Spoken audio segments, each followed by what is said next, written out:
Hello, guys. Good evening. Evening. Hey, Hello. How are you, Marcel? good. And you? Yeah, everything is well. It's nice to see you back. How are you, Rowan? Good, yeah. You alright? Yep, everything well. It's nice to see you back as well. I see you've done some karting at Larkhall again. Yeah, it was a race. That's awesome. What's up, Yusuf? Hi. How are you, Yusuf? Good. How are you? Yeah, all well, thank you. Where are you joining us from? Um, Texas. Texas. Wow. How's the weather like there? It's really hot. How many degrees? Um, right now it's 94 Fahrenheit. 94 Um, Fahrenheit. Wow. That's how many Celsius? You know 45 the conversion? Celsius. 45. Wow, wow, wow. That's how much we're getting in 26. the that's how much we're getting in the Middle East now. It's hot. And we've got Anastash. Hello, man. Hello. How are you? I'm good. I'm good. How about you?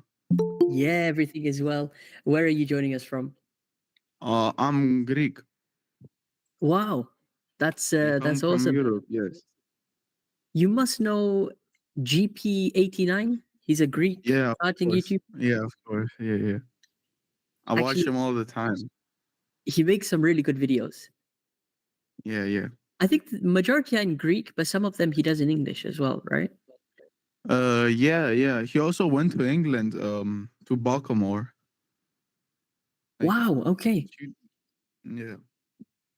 Actually, for a while, we've been chatting to hopefully do a collab in the future. I saw the tracks in Oh, Greece are amazing. Like you've got a yeah. number of them. What's your local track? It's a drive park in Thessaloniki. Okay, is that one of the ones he drives at as well? Yeah. Awesome, awesome. With the team racing line, with my team. Right. Um, we have got Baz. What's up, Baz? Baz G. Hello, Omar. It's me, Basil. It's Basil. How are you, Basil? I'm all right, thank you. How's everything with you?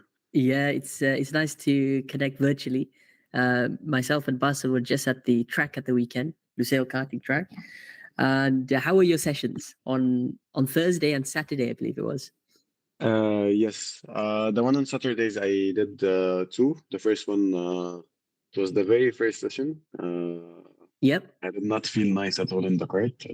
I felt it was a mess, but somehow it was a new record. However, the second session was even better, and I was able to shave off 6/10 of a second.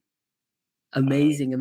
Well, actually, it's interesting. We can chat about your experience because um, you have never driven at the Lucille track before. You've done lots of outdoor karting.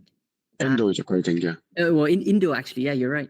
Yeah. So you did 2 days of lots of driving. Just talk us through how many sessions you're doing each day, what kind of timings you were improving down to.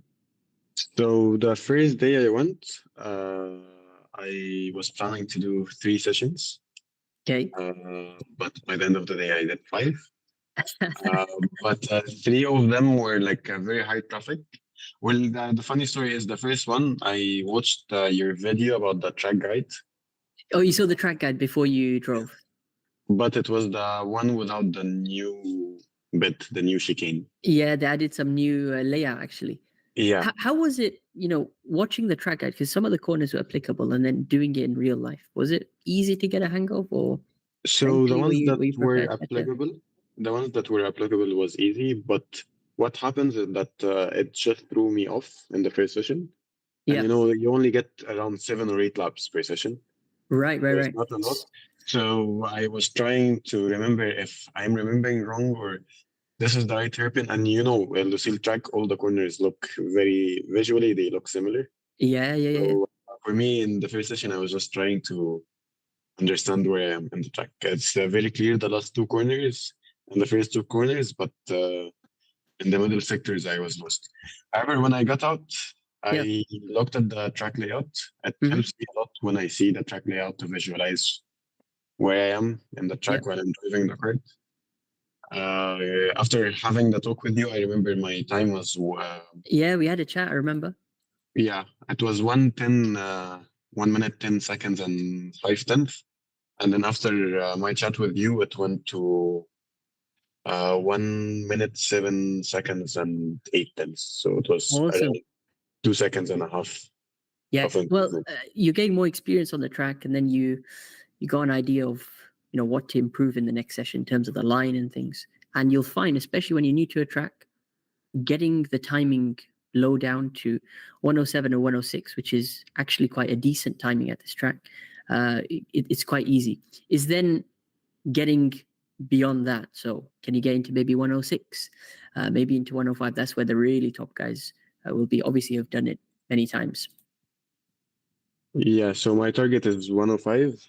The last session I did, was it yesterday? Yes, it was yesterday. I did two sessions, one with slight traffic and it was also there was sand on the track and so on. The second one was where I felt nice, and this one I got 1:06.4, 1 minute 6 seconds for 10th. There you go. So across 7 sessions within a couple of days, like a 4-second improvement. And 106 is very respectable with the current layout. Yeah, Actually, it's whenever I get a session with no traffic, I get the chance to improve. Yeah, and that was the key. Well, what we could do, we'll come to your footage hopefully after. It looks like we got about 4 or 5 videos of different drivers to watch. It's nice to see how track help is developing. It's becoming a weekly thing. It's nice to see more and more drivers joining the academy and the community growing. The idea is we want to get as many drivers from around the world joining, sharing their footage, sharing their experiences. And you'll find some tracks are similar, some tracks are quite different. It's always nice to learn from each other and watch footage. So what we're going to do is let's go through today's videos. There's about 5 of them to go through. In between, I do want to take some questions because I know in the live chat there's lots of people who like to interact. So far we've got Dudu. He's requested to join. So I've admitted everyone who's requested so far. You should be able to join in and then join this discussion. Before we actually start with any footage, guys, I want to review some of the questions we got on the community page and actually address them live, because some very, very interesting ones as of just bringing up the community page over here. So let's start off with this one as I share my screen. We got a question about weight. So this is Mindogus. Hi, I go to a local track that has 9 horsepower rental carts. How much does weight influence the track times? My goal is to lose 15 kilos. A couple of people already responded. Jacob said it mainly depends on the track layout. To specify what types of corners you're going to face, absolutely. The layout makes a big difference. And then we had Guy. He said, the more experience you have, the less the weight will affect your lap times. True. I created a chart using the average on the comparisons I did in this channel and the results of good drivers and racing coaches here in my country on the left, the kilos on the right, how much it costs their lap time. So he's got a nice graph up here for us. Ultimately, Mindogus, it depends on the layout. So if you've got a track with lots of long straights and, wide corners, then you are going to struggle, especially if, you're 15 kilos above the desired weight. Additionally, if it was a tight and twisty indoor track, maybe it was quite slippery as well, you could have electric karts, which have instant acceleration. You can get away with being a slightly heavier driver there. I've done testing on big outdoor tracks and on a slippery, tight and twisty indoor track. and the weight favors you at the indoor track, which has less corners. Less straights, more technical corners, the electric karts. Otherwise, on outdoor track you will suffer, and in karting competitions, that is why they have a minimum weight limit.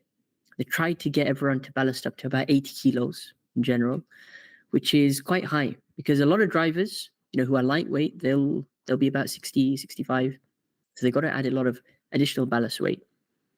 There are competitions which have lightweight and heavyweight categories, which makes it fair for everyone to join. And generally, I think that should be, more accessible for drivers, that lightweight and heavyweight format, because it gives everyone an even chance. And especially for the heavyweight drivers, they can actually compete a bit more. Let's go on to another question. Anyone have anything to add about weight before we go on to the next question? No, I will be silent. I'm sure you have some tips for us, Marcel. Put down the throttle, and that's all. Go. Hope for the best. Yes. No, that's awesome. We had another question from Noi, titled or subject, panicking problems. Hey guys, I need some help. I know and understand some theory about braking and entering to the apex, but when it comes to the practicality, I panic. I do so much wrong. Any tips? A great question. And, in karting, it's two things. Yes, the theory is important to understand, but when you apply it in real life, that's where it really matters. And sometimes when you overthink it, you overthink the theory, and you got all these thoughts rushing through your mind. Okay, entry point, turning point, apex point. You won't drive as you're thinking because your mind is racing with all these different thoughts. So it's best to stick to basics. I'd say whenever it comes to a corner, try and enter it, especially as wide as possible. The apex, establish where that is. That's always the inside of a corner, whether it's a curb, an outdoor track, or the inside barrier at an indoor track. And whenever you do your first session, especially when you're trying to learn the track, take it easy. So just slow things down. There's no rush, especially if you have a less busy session where there's 2-3 drivers on track. You can actually take a few laps at walking pace through these corners and just have a sighter, feel out how the track width is, feel out how much speed you can maybe take. Once you build up slowly towards the end of the session, get faster, then you should be a bit more confident. It's also important that you don't do the opposite of that, where if it's your first time out on a track and you just full send it, you have no idea about the layout, you have no idea how certain corners are, and you might, crash into a barrier, crash into the wall, go off in the grass. So it's better to stage things slowly and, think of it as a learning experience. You're not going to get it in 1 lap. You're not going to get it in 5 laps, but the more laps you do progressively, the better you can, compose yourself as well. See, it's all about repetition. More times you do that corner, the more confident you're going to get. And you will find that there'll be a trend in the different corners. Generally at a karting track, there's only a handful of, corners. You'll have some hairpin turns, have a right-hander, left-hander, maybe an odd chicane here and there. But that's about it. And then those corners will repeat. So you'll have maybe a single hairpin, maybe that's connected by a double hairpin. You'll have a right-hander going into a left-hander. So visualization can also help. But then getting on track, slowly building up your speed throughout the session definitely helps even more. So don't overthink the theory too much. It's at the end of the day quite basic to understand, and the driving is what matters. So pace yourself throughout that. Anyone have anything to add to Noi's comment? Maybe what they felt when they started karting. Did they have something similar? I think my advice is to be, sometimes you need to resist your intuition. Sometimes it feels like you want to go faster and don't brake.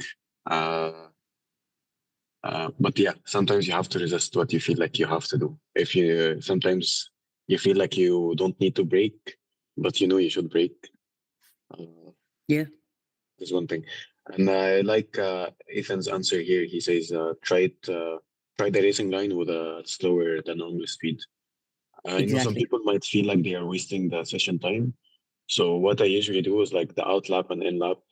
In a lot of tracks, you have a yellow flag, so you have to slow down anyways. But I use that to drive the racing line and try to understand how the car should be pointing. Mm-hmm. So when you should start steering and so on. So that also helps. 100%. I like Marcel's answer over here. Making mistakes is part of the learning process. To find the limits, you have to go beyond. Yeah, if you don't spin, you're not pushing hard enough, kind of thing. So once you take the track at slow speed, then feel free to be a bit more aggressive, push the limits on the braking points, maybe how much speed you're going to carry through a corner, and it's all experimental at the end of the day. You don't want to stay on a fixed line and just be very cautious. It's all about finding the limits and cart to cart, finding out what the strengths and weaknesses are as well, and what different lines you can take. I think that's a solid couple of questions and answers we've got there.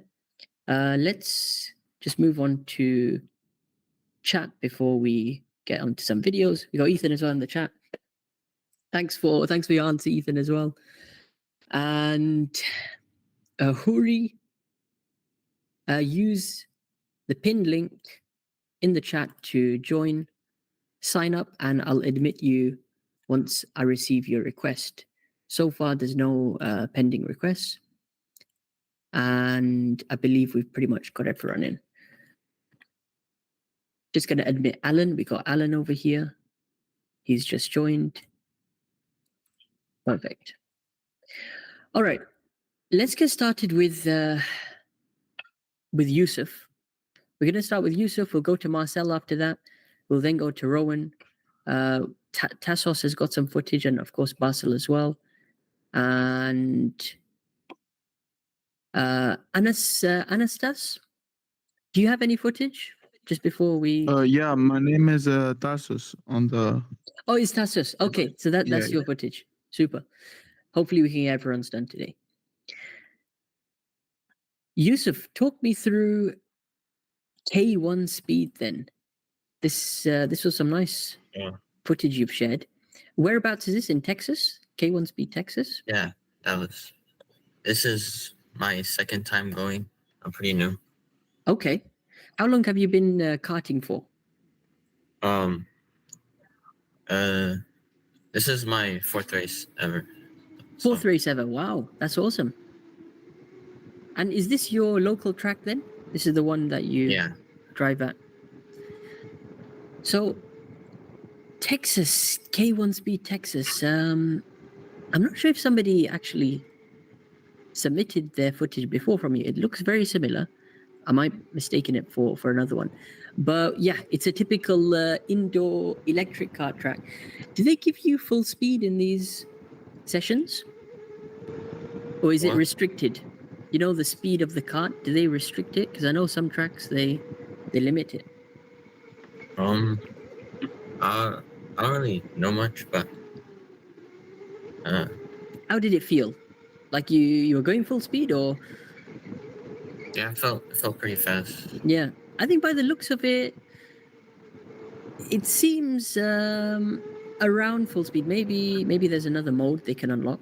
Normally that's just done for safety. Yeah, they don't give everyone full speed, especially at tracks I've driven at.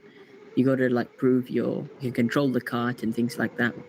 So this is a weekend session or a weekday. It looks very empty, actually, the track. Yeah, I came on like a Monday. It was empty.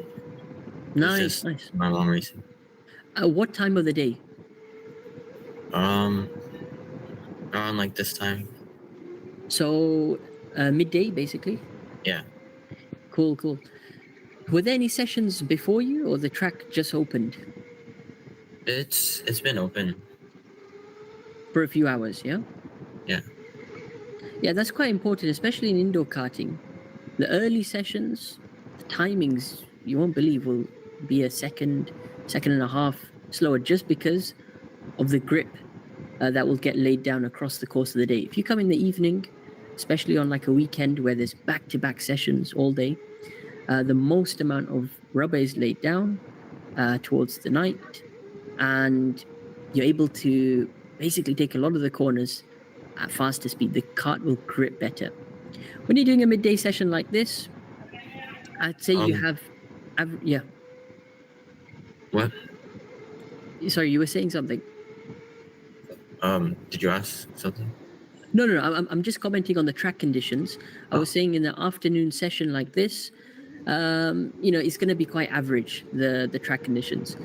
The main thing that's important for you, especially if it's only your fourth time, is building up experience. This is really good that you're going regularly. I mean, is it every week you go, every month? How often do you try and go? Well, I'm trying to go every month and do 2 races. Nice. It's a good schedule to keep. And is this? Yeah, go for it. In indoor karts, do you like need to brake when cornering or just lift off the pedal? See, it depends on the type of corner, but what you need to understand is tighter the corner is, like you have a U-turn, a hairpin over here. If we just scroll back a couple of seconds, we've got this chicane section where you turn from the right to the left. If you find yourself almost stopping at the corner or just after it, that means you're going too quickly. So it's better to slow the kart down before the corner, right? You need to think, how can I be fast on the corner exit? On this track, it looks like there'll only be a couple of braking points. As long as you can use a lot of the track width, because it's quite wide, although it's indoor, it's quite wide, you should be able to take majority of corners flat, couple of corners maybe with a tap of the brakes. Talk me through which corners you're sort of struggling with over here as we start a new lap. So this is the lap start. These corners, I thought it was pretty easy to go through. I went through them like fast. Turn 1 and 2, yep. It was like I tried to like go like wide and then I tried to brake and then turn. I don't know if that was right though. Okay, nice. And then this next sequence? This one, it wasn't that hard like going in it, but when I went out, sometimes I go wide a little bit. Okay. And it's a very tight corner to the left. Yeah, this one. Final couple of corners. How are you finding these? That one, sometimes I just like kind of miss like the apex. Like I'm like wide. Okay. Like not that one, but sometimes it was like that. Yeah, and you'll get that with doing more and more laps. Actually, you'll be able to refine your line. What I'm going to do is actually search up a track map real quick. Is there only one track in Texas, K1 Speed, or? There's a website and it has the track on it, but it's not like a clear pic. So actually, I drew the track on a paper. I can show if you want. Yeah, go for it. If you're able to share a picture of that, I just want to annotate over it. Which K1 Speed Texas is this? It's at Dallas. Okay, Dallas. I'm sure I know somebody who goes there. I know a driver who I'm going to ask him actually next time I see him. He has family in the US, and I'm sure he comes to one of these tracks. I think I found it over here. Yeah. Let me just save this image. Sure, this is it. And then let me just share my screen real quick.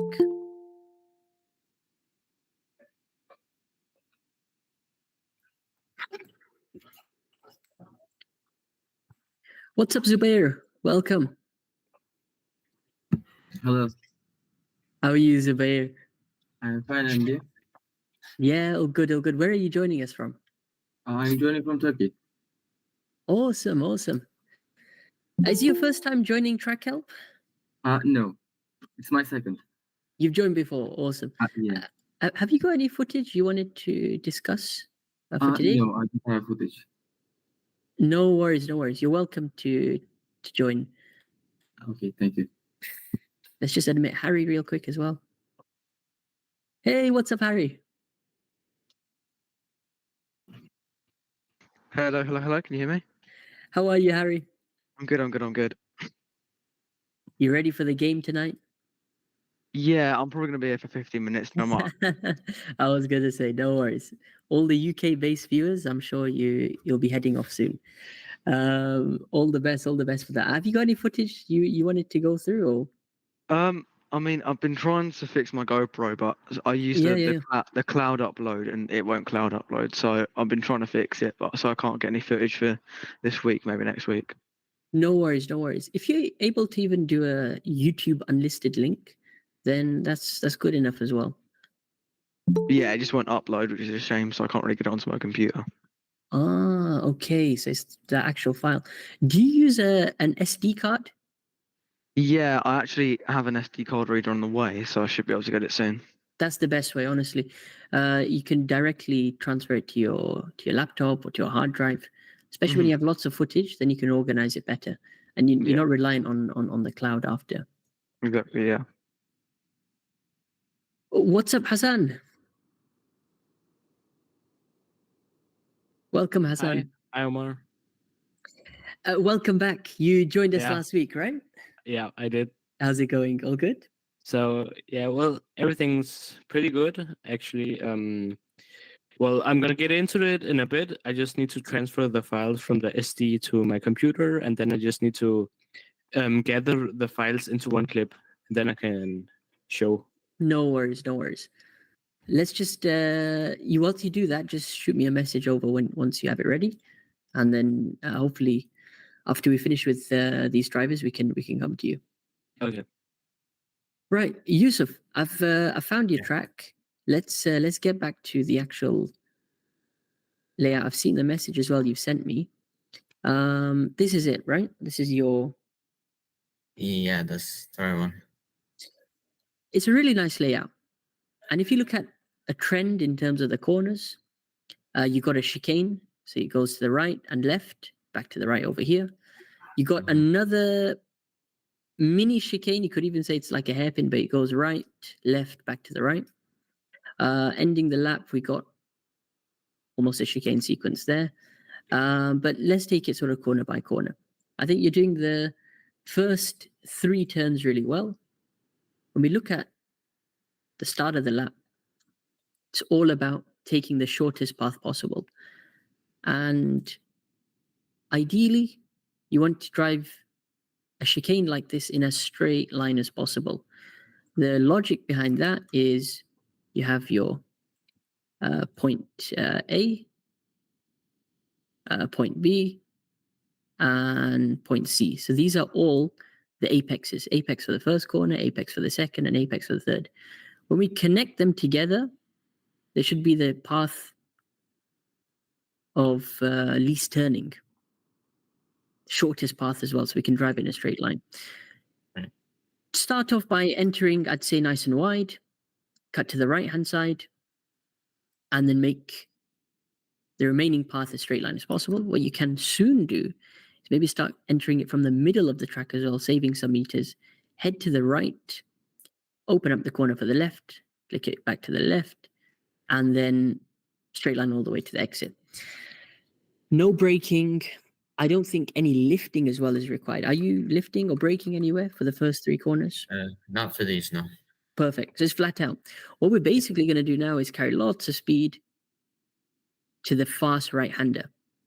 And when we look at this sequence of corners, this is the first right hand, this is the second right hand, it's a sharp right hand turn, and it goes into a hairpin.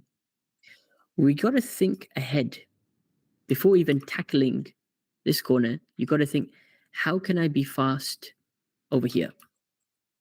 And how can I be on the best possible line for this hairpin?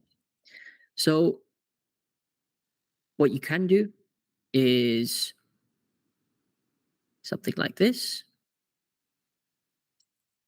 We could even do something like this. And maybe, I think that's our best bet. What you got to think about is how can we widen up the corner entry for the hairpin.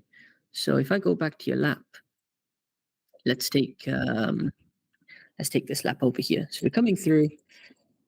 It's a very wide entry for the first right-hand turn. And you can see immediately it tightens up over here for the second right-hand turn. And then it becomes very tight for the hairpin. So what we're thinking behind the line I'm going to explain to you now is let's take maximum speed into the first right-hand turn. What we don't want to do, though, is go too close to the first apex. Because remember, we're setting up for the second apex. So the idea is don't be tight for the first one. I'd rather you be tight for the second one. However, we want to achieve the best possible speed coming through this right-hand turn. So, yes, we got to be tight here. Our entry, however, needs to be a lot wider. But what's happening is carrying lots of speed, you're braking, we're losing speed, then we're staying tight over here, building up speed, cutting across, braking once again for this turn. What we'll do, so we can stay around the outside, skip the first apex, and now when you stay wide for the first right, you're set up in a wide position for the second right. So the entry needs to be exactly where my dot is over there. You see what I mean, Yusuf? Yeah.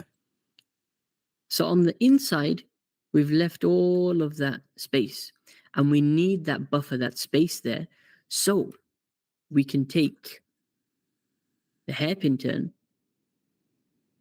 the entry for the hairpin turn, a lot wider. So from the outside edge, now we can cut to the right-hand side and look at where we're positioned for our hairpin. We're nice and wide. So the angle of this hairpin becomes nice and wide for us, and we can take maximum speed. And on the footage, it should look something. I think you did it on one of the laps. I'm sure. Let's check out this lap over here. See, a lot wider over here. The idea is we want to cut to the right-hand side, nice and close to this barrier, and stay on the right-hand side now. You see all of this track on our right? Yeah. The more we can use that, the better entry and wider entry we have for the hairpin to flick the cart to the left. And the idea is we're not going to end up on the right-hand side. You see how on exit, we're on the right-hand side of the corner. Yeah. So basically, what's happened now is you're coming in tight, you're cutting across early. Early apex means you're going to be thrown off wide over here. And now you're going to have to do almost like a sharp right, turn to the left. If you take the pink line, stay wide, sharp late turn, cut across to the right-hand side of the track. Now the angle for the hairpin has opened up for us. Flick the cart to the left, take a slightly later apex, and now at the apex, straight line to the next apex. Cut directly across. You see that in the middle? That's where the two lines overlap. And what the pink line is doing, he's accelerating all the way through, probably from about this point. He's on the gas. So he's setting himself up to get the best possible entry for the final part. All you got to think about for this sequence is a very simple thing.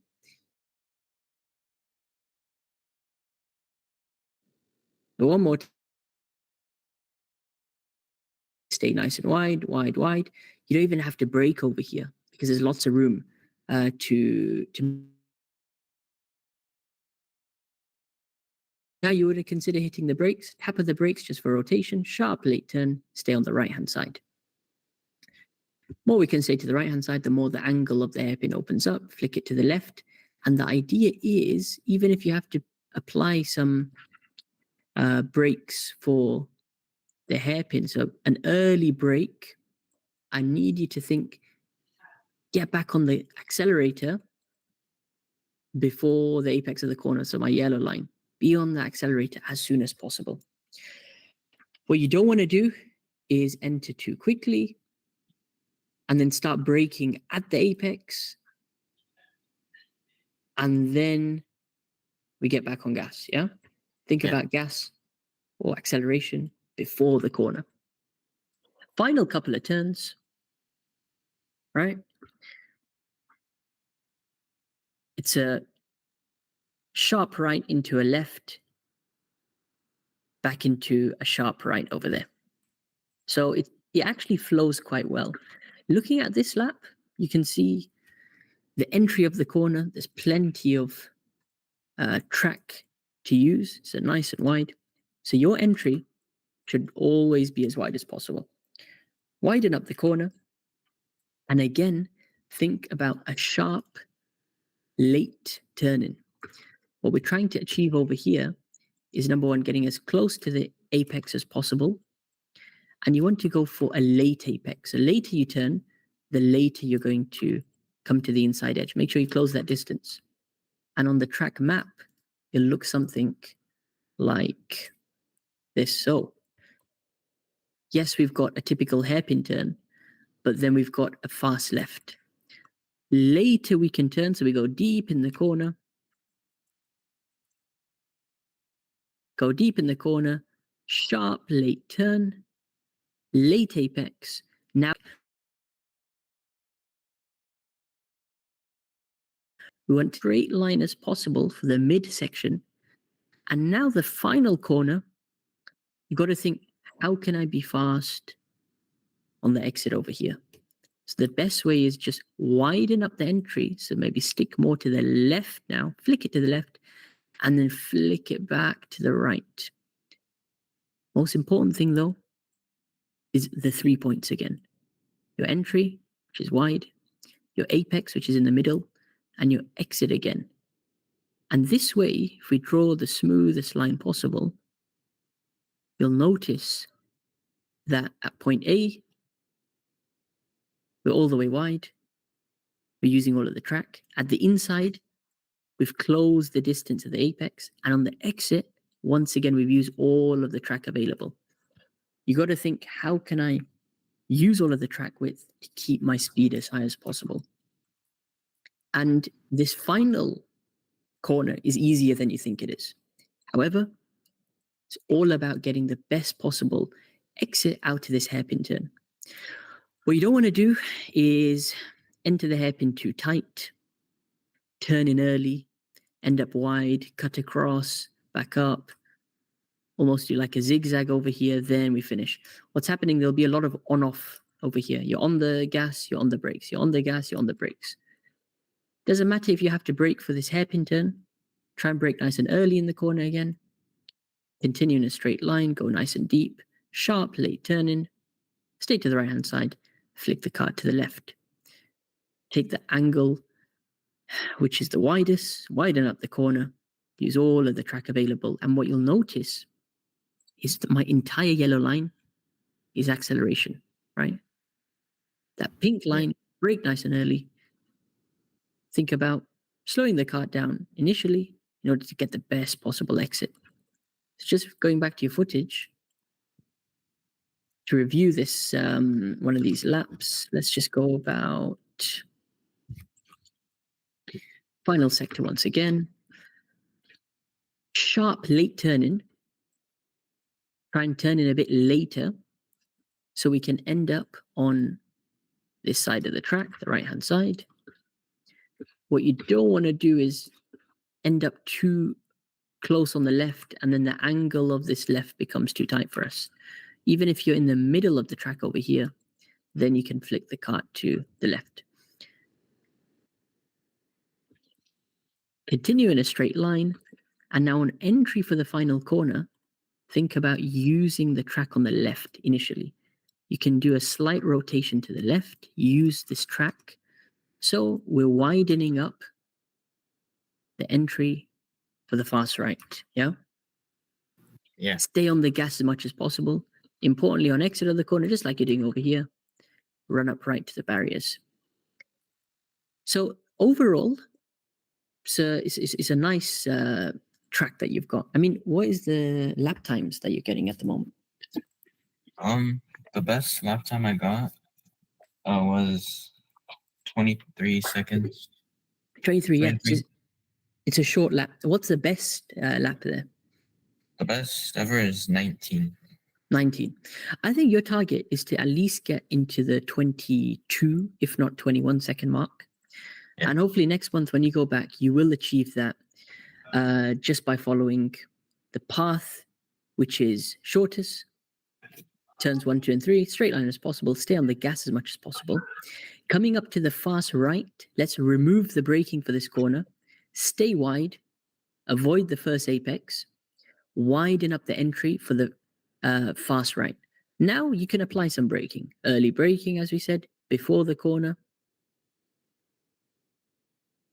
Back on the accelerator before the apex.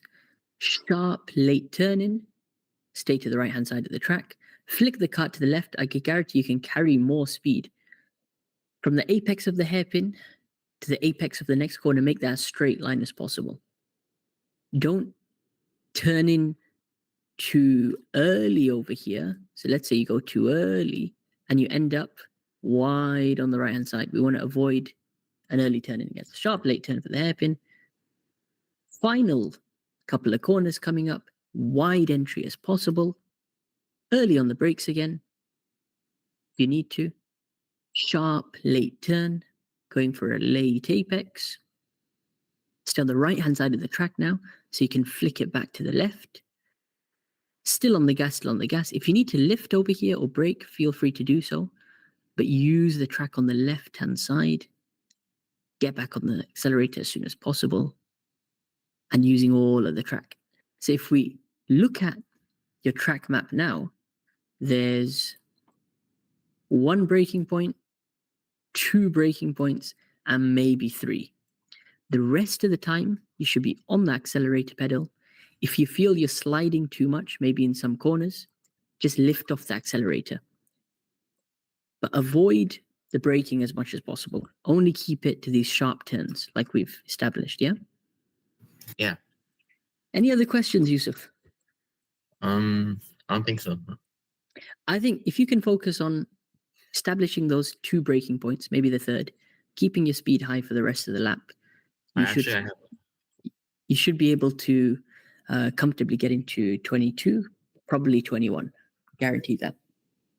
Can I ask something? Go for it. Would using gloves instead of bare hands, would that make like a difference? 100%. So much easier to grip the wheel, and your hands won't hurt as much as well. So that's the best investment you can get for karting, any kind of gloves. When are you going to the track next? Actually, that footage was from last month, so I'm planning to go sometime this week or next week. Awesome. There's going to be a replay of this session, so I'd recommend you just watch that before you go next so you can establish some pointers. And let me know how you get on, yeah, in that session. Okay. Try and get some footage. I'd love to see you implementing these things we discussed as well. All right. Thank you so much, Yusuf. As I said, you can stick around in the meet as we go on to the other drivers. But until next time, hopefully, yeah, we'll review footage again. All right. Take care. You too. All right, let's just have a quick replay on the chat. I think we missed a lot of messages, so looks like we've got... No, it's just some general chat, that's fine. Ghost Agent Braking in a rental car can often lead to spinning. I prefer to compromise my racing lines to avoid spinning to maintain high reps. Absolutely. I think we're pretty much up to date with that. Let's just check if anyone has requested to join. Nope, we're good. All right, let's go on to Marcel. How are you, Marcel? Yeah, good. Was not very good on track this morning. The footage is of Fresh this from morning. this morning. Yeah, fresh from this morning. Awesome. Let's Not, just bring that up. It was nice weather, 18 degrees. The rain finally stopped. So Talk me through heat one, basically. So this is just a yeah, a bit down. Yeah, I had a really good guard in sense Nice. of engine because it was really fast. But my front tires were not helping me. Yeah. And I was losing every apex in the first few rounds. This is more or less the last quarter of the heat. Okay. But I'm missing apexes. I try to be aggressive in steering because I need aggressive steering because of my understeer nature. But it was sliding on a wet tarmac feeling. Yeah. It wasn't raining though, right? It was just No, absolutely not. The track was totally fine, but the front tires were totally gone. Yeah. And Honestly, I didn't understand how to fix this. So yeah. first I mean, I hesitated to put in the footage, but no. It's really good footage, and straight away I can tell it's a lot faster than normal. Like you look like you're flying out there. Actually, yeah, but I was a second slower, exactly a second slower, by the way, than my personal best. that was a second slower. Yeah. No way. Yeah.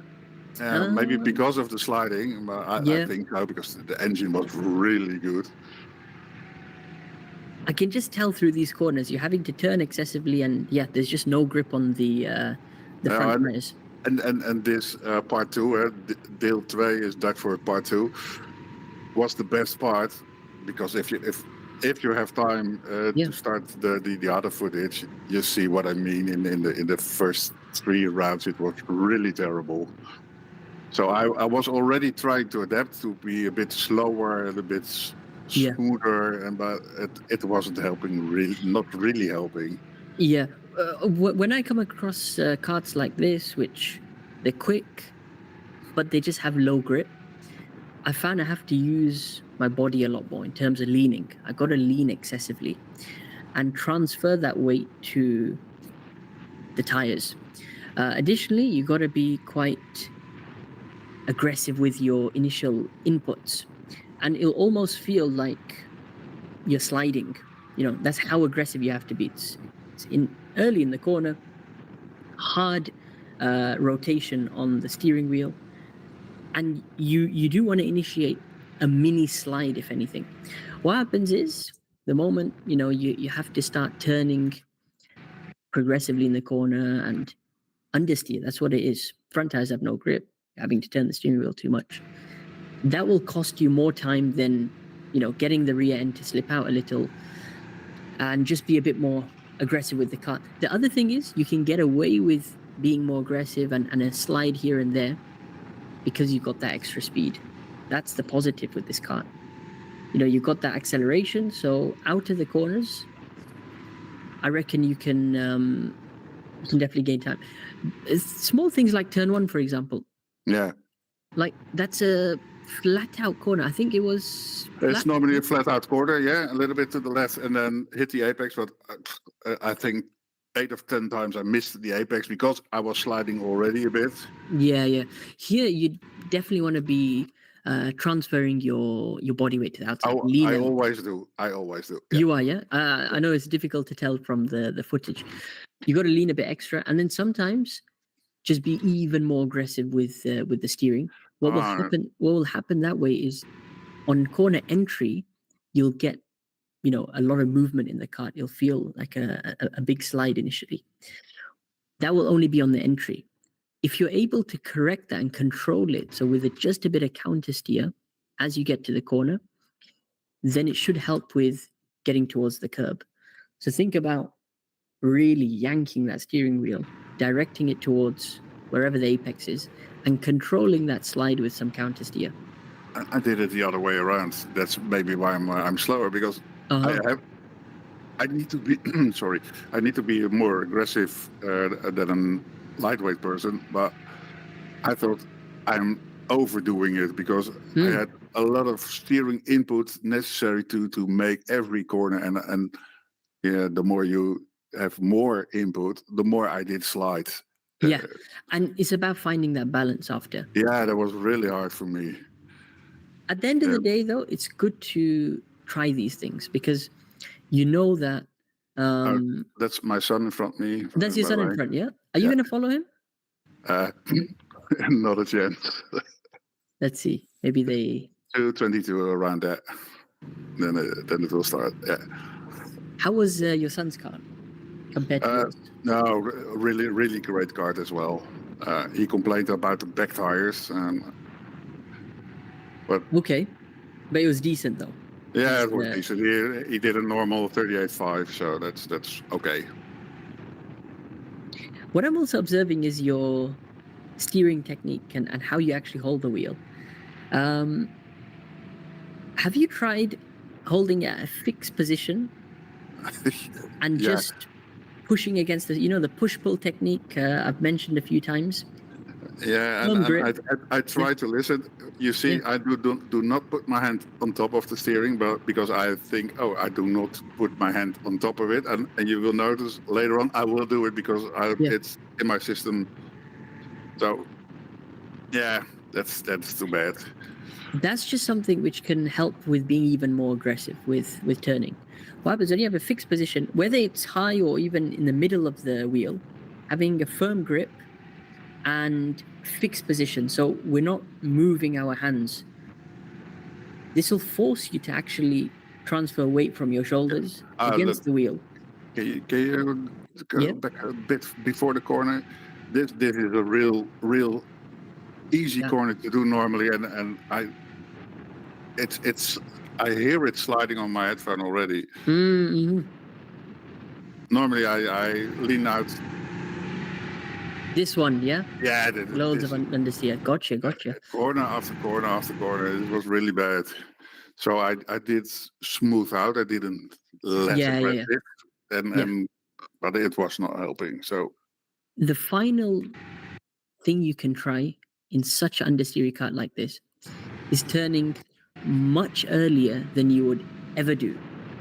So generally, I think you're turning slightly early or maybe at the normal point. How would you say this turning is for this corner? This one, this is a bit early because the reference is the little mud on the right there. Yeah. Yeah. So you're already turning early. Next time, turn even earlier. The earlier you can do it, you'll soon guaranteed to hit that some way or not. Otherwise, miss the apex over there, and then it compromises your run through these corners. We discussed using your body weight, being aggressive on the steering, initiating a bit of a slide, on corner entry. That was much better. Look at that. That was that's what I normally do. But nice and aggressive. Some corners it worked, and sometimes it didn't work. So I didn't understand the kart at that point. Yeah, like here, a little bit of understeer. Is this a corner you brake at? This fast run? The second one I brake, yes. Yeah. So definitely for the corners you brake at, try and initiate harder braking. So what happens is we're using the brakes to rotate the kart even more. Yeah. And what you'll find is you'll get some counter steer as well in the corner. Yeah, I tried it. I noted it for myself to remember it. I was a bit more conservative in steering and harder on the braking. That seemed to help a bit because this part you're showing now was the worst part, of course. Yeah, just struggling there. Oh, yeah. Just looking at the turn-in. Yep, turning in early again. And then what happens is you get understeer, and then as the kart slides, then you get some oversteer. So you're not able to get close to the apex. And it's just about finding that balance of how aggressive you can be. You just got to be even more aggressive. I know it sounds counterintuitive, but the more you can throw your weight to the outside, so lean out, be as aggressive on the steering wheel as possible. So the idea is it's one aggressive rotation. So we're chucking the cart all the way to the left, and then we're controlling that reaction. So the cart normally slides once you get quite aggressive, but by that time you should have achieved enough rotation to get onto the curb or your desired point in the corner. Just finishing off these few laps. Yeah, that was better. Yeah, That was much better. Boom. but Look at still how too much. slow. Yeah, look how early you were turning. That's even earlier than the last lap, I feel. Comes out a little. I'd say you're much closer though to the apex. But you got that added speed to help you on exit of the corner. Bit of traffic now. Was it a busy session? No. We overtook them around 6 times, so Yeah. they were first timers in a kart. So they were really nice, and they paid a lot of attention on the faster guys. So we were 8 people on track, and it's just 600 meters, so space enough. This was really good. I felt you press the brakes harder over here, initiate better rotation, and look how much closer we're going to the curb. Let's just watch at the hairpin. Yep, tap of the brakes, back on the gas early. Yeah, here it's just, you can hear the revs. Too bad. And the amount you have to turn as well is just excessive. Yeah. So some corners you got to be even more aggressive than normal. This is really good. Counterintuitive, as you said. Yeah. It's not normal. To slow down. I need to slow down because I'm not making the corners. This is really good. You really are using your body weight over here. Oh, you can see it. Yeah, right. And look at that. Getting much closer to the curb. So you can manipulate the cart with your weight. And it'll benefit you just like you did there. There's my hand. So that's what I'm talking about. Yeah. You know, the fixed steering position? Try it. What you want to do is just keep it in one position. Like we're not even moving up and down on the left or right. And you'll be more physical on your hands and on your arms, but it forces you to use that strength there and the weight transfer as well. The problem is I don't know I'm doing that.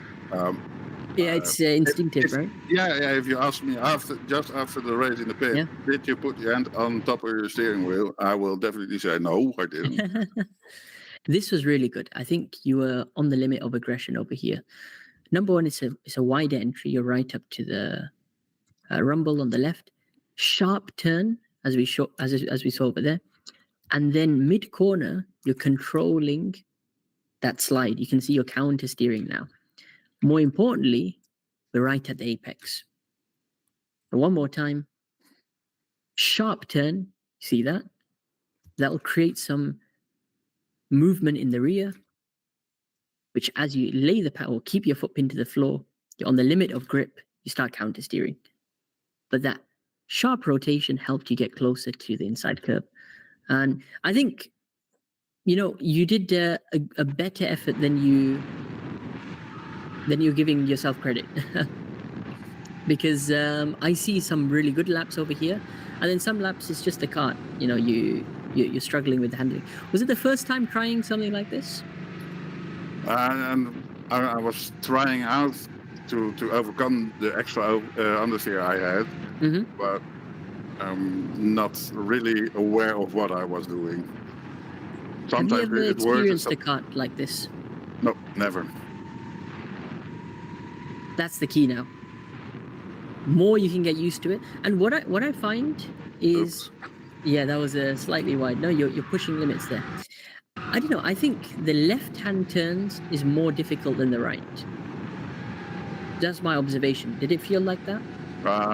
Yeah, especially the this hairpin again, of Yeah. course. But the next left corner is normally tap on the Yeah. brakes and hit the apex and go as you with the flow. This isn't hard. Yeah, beautiful. So you're aggressive, using your body weight again, initiating a bit of slide, bit corner, but very controlled. And look how much more we're on the curve again. So that's the other thing. When you have a fast kart, it will, slide easier because you got more speed. If this was a slow kart and understeery, that's one of the worst karts to drive. Yeah. You want to change it as soon as possible because then it's a no contest. That was so much better. Using the brakes again to turn, boom, beautiful. Yep. See, the right-hand corners are a lot better than that time as well. That was nice. Let's see where you turned in for the sharp left. Yeah. Look at how early in the corner that is. Yeah. That's almost like, I'm going to hit the grass. But because there's understeer, it's going to understeer initially. But look at that. We've made the apex there. So I think for next time, try to, if you're able to even take the same kart, try and apply aggressive steering, early steering, get the kart to slide a little as well, and see what difference there will be in the laps. I'm sure in lap time wise, you'll be a bit more consistent next time, and you would have had that experience already. Yeah, I did a 39.29 in this heat, and my best lap time is a 38.29 with exactly the same kart. Oh, okay. So they change tires every 3 weeks, I guess. Oh, I think they said that. All right. So maybe I had bad luck and I was on the end of life with the tires. Because this is really one of the fastest cars. Yeah. Well, you could even do an experiment. Fresh tires versus the old tires, same kart. Yeah. See what difference that makes. But you're saying this is towards the end of the tire life, yeah, for this one? I think so, yeah. Yeah, definitely. So it's nearly a second, you can say. The main thing is, if this was a race, all you got to think about is, how can I be consistent now? So see, some laps you're doing it well, some laps you're missing the apex. In a race, it's about putting that all together and being as similar as possible across each lap. And yeah, more laps and more experience in these types of karts will help. So you can establish a line and a driving style suited to an understeery kart. But generally, you're getting the hang of it. So don't overthink too much as well. No. Don't be too hard on yourself. No, I'm too slow in thinking, so just drive. Yeah, that's it. Be mindful, as I said, of the small things like aggressive turning, using the brakes more to initiate rotation, and then you'll be good, hopefully. When are you going to the track next? Saturday again. Saturday, yeah? Yeah. Awesome. Let me know how that goes. Do you have any other questions, Marcel? No, it was really helpful because it was the opposite of what I was expecting you to say. So that's good. Every session is a new challenge. Absolutely. And whatever footage you have, it's always nice to analyze whether you felt it was good or not. Now you can flip the mentality for the next time you get it. And I say it every time, but fun is the most important part. No, exactly. And you're having plenty of that. Oh, yes. Thank you so much, Marcel. No, thank as you. I say, you can stick around as well as we continue with the other drivers. Yeah, I will be watching the football on the other screen, but I will stay for a bit. Awesome. You're welcome. You're welcome to 20 minutes or something like that. Super. Cheers, mate. Take care, Marcel. All right, Hassan, I believe you had a question. Well, yeah, it was just more for Marcel. It was just, in terms of understeering, I actually saw a thing that actually helped is to, brake and then turn kind of sharply to get the rear end to get a little bit more loose so you can actually rotate the car a little better. That was just a Yeah, question. I don't know if you know, Hassan. Thank you for asking.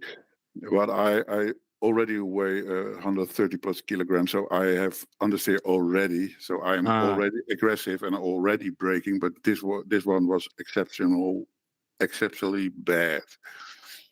Okay. So I had And- understeer and understeer. So it was hard for me to correct that. In my opinion, in my feeling, it felt not very good. Okay. But thanks you. again, mate. No problem.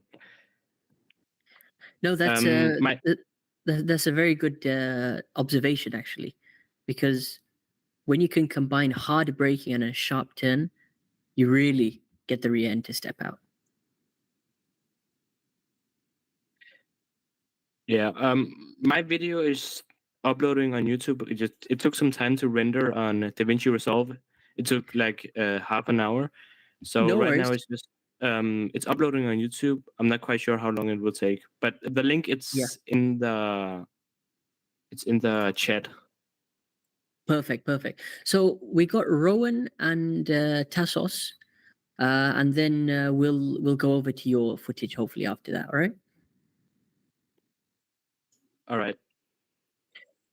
Awesome. And we got Basil as well. I didn't realize we don't have the link. Basil, which footage do you want to review? The 107 or the 106? I think the 106. 100%. No, it makes sense. You know what I need to do then is actually start the upload process. So, I didn't get a chance actually to transfer your footage. What I'm gonna do? Don't worry if it's difficult. We can review the 07. Let's see. Where is No, I think we can manage. What we're gonna do, because we got a couple more drivers we're gonna review in the meantime. The file can be extracted and uploaded in that time. We'll start with Rowan actually, and I want to open up his link. Rowan, you still there? Yep, still here. Awesome. What I'm gonna do? Let me go grab the SD card for Basil's footage.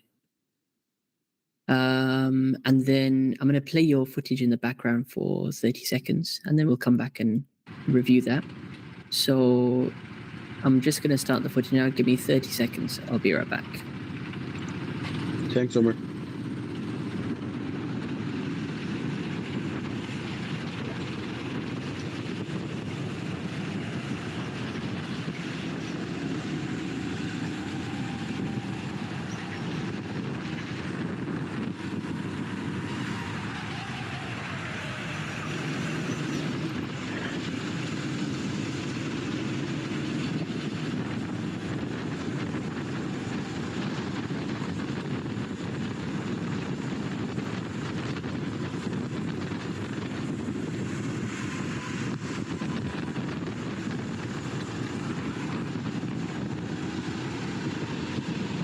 All right, I'm back. Rowan, talk to me about this race. Is it a sprint race that you enrolled in? It was 3 heats, random grids.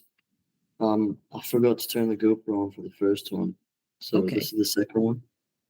And was it a competition basically, or is it like a public? Yeah, it was a championship. This is the round 2. Round 2 of the championship. It's about 12 rounds, but I won't be able to make most of them. No, that's another one awesome. on the 27th. Okay, you'll be able to make that. Yeah, and there's 2 in August, which I'll make. That is awesome. As we discussed, I think last time, you want to try and get as much experience as possible in competitions like this, because that's technically where your next step should be. You're doing lots of training sessions at the different tracks. And I mean, how was it driving in Larkhall's championship compared to the Go Karting championship, which you did? The level, how was that? It was mental. In what I way? think in Qatar, it's a lot more chilled. Okay. But here, everyone's just crazy. Okay, more aggressive. Yeah. There's everyone's getting their elbows out. So how does the championship work? Is it similar to the Qatar one where it's qualifying, pre-final, and a final? No, it was just all in one day of practice and then 3 random heats with random grids. 3 random grids. Oh, okay. And how many laps is each session? It's about 10 minutes. So yeah, each lap is a minute. So awesome. So let's play some footage. As you've basically been assigned P6, I think it is, for this one. 6th, right? 2, 4, Yeah. no, 7th actually. 2, 4, 6, 7. What I'm looking for actually is how the race start goes, how this track layout is. Is it the same layout you've been practicing on? Yeah, I went here a week before. Oh, that's good. The That's only good. experience I've got. And is there a minimum weight? Are they adding any ballast weights? Yeah, we got ballasted up to 85. Oh gosh, how much do you have to add then? Yeah. About 25, I think. 25 kilos. And where is it? On the right hand side or on the left? On the left, opposite from the engine. Ah, okay, right. That probably means every time you turn to the left, it's not going to handle as well. That's just the nature of ballast weight. I mean, if we look at this guy's cart, I can see the ballast weight holder. That's very similar to the ones we have in Lusail. I don't think a lot of drivers are even running. Did everyone have to do the ballast weight? Like, I think this guy's got some. Yeah. Okay, they check for it. It's quite strict, yeah? Yeah, they weigh. They weigh the top 3 drivers and then another one randomly after every race. Superb. And they also weigh it before the race. Yeah, look, there's some quick guys who've got their own suits and equipment, so these are experienced guys. Actually, these are the drivers you want to sort of follow their lines with, try and keep up. And overall, decent start. bit of contact there. But yeah, it looks like all the quick guys are coming through now. Even another driver on the right. It looks like 30 is decent though. How did it feel, kart 30? All the carts, well, all my ones felt quite balanced. Yeah. I only got two different carts, and they both felt quite similar. But okay, that's I wasn't good. really studying all the other carts, seeing if they were faster. I was just trying to. Yeah, you got to do the best with what you got. And honestly, this is a very good effort so far. You see, when it comes to a race now, there's going to be a lot of moments like this where people are going to be 3 wide, fighting, and I don't see anyone really working together at the moment. So what will suddenly happen is you'll be on the bump of the guys in front as they battle more and more. You can see the driver in front in the red suit. He's going for a move down the inside. That's going to compromise his line and the others, and it's keeping you in contention. So Yeah, blue driver's getting really annoyed. Whoa. There's a lot of contact. I can see what you mean. How the race is a lot more. It's also very wild. tight on this track. Yeah. And these curbs are quite ruthless. Yeah, I was behind these 2 guys. I think it's on video later. Yeah. Someone pushed another dude onto that curb, and he went flying. Whoa. He wasn't too happy about that. You got that on video? Yeah, I think so. That's crazy. This is a really nice move, actually, because these 2 are battling. You've kept a bit of a distance. You switch back. You get the driver in the blue. This driver actually did really well. He was probably behind you guys. He watched all the commotion in front, picked his spot, and he went for it. And it's basically, I think, P4 or P5 you're in at the moment. Do you remember? Just by looking, 1, 2, 3, 4. I believe this is P5, yeah, if I'm counting correctly. P1, 2, 3, 4, 5. No, P6. You're P6 at the moment. The main thing you want to do now is yeah, try and keep a buffer, try and keep a distance the drivers in front. What was your mindset like now that we're 3 minutes, so about 3-4 laps into the race? Honestly, I was just trying to catch this guy, which I made the move do. Really nice exit. Trying Going to keep down the them inside. Yep. And you made the move stick there. That's a very important move, because what you've done is put a cart between yourself and technically the quicker drivers behind. Because remember, the guys with the blue suit, the red suit, they're definitely a bit more experienced at this track, but they're battling too hard, and they've got it all to work for now. There's the driver basically in the beer lot suit is in front of you. He's a really quick driver. Did somebody just push you there? No, that was me. I went too fast. Okay, gotcha. Because these guys looked like they were right on your bumper, and you got pushed. And this is the phase of the race now where it gets hectic. Yeah. I think on this race I span out. Okay. Or something, and then put me at the back, and then I climbed up to like P16 or something. Okay. Oh, just to hear a bit of contact. That was a bad move. Yeah, with that, you just want to follow the guy. Yeah, he was looking back here, and I was trying to tell him that maybe we can work together. Let's work together. There we go. That's the sign. But it looks like he's got a slower car on the straights. Yeah. Which means you can actually bump draft him. You can push him from behind. Yeah, and it's about the 3 drivers in front who you're trying to catch. Just observing your lines and things like that. Compared to the other drivers, I think you got a good foundation. You're managing to keep up, especially in the top 10. It's small things that they're doing slightly better that's opening up the gap. And this was a nice example. Yeah, on the last corner, I was half of the time doing it well, half of the time I was oversteering. Yeah. What you want to try and think about is, how can I brake early? Nice and early over there. Get some rotation in the car. And ideally get as close to the curb as possible. So watch the driver in front. Brakes deep in the corner.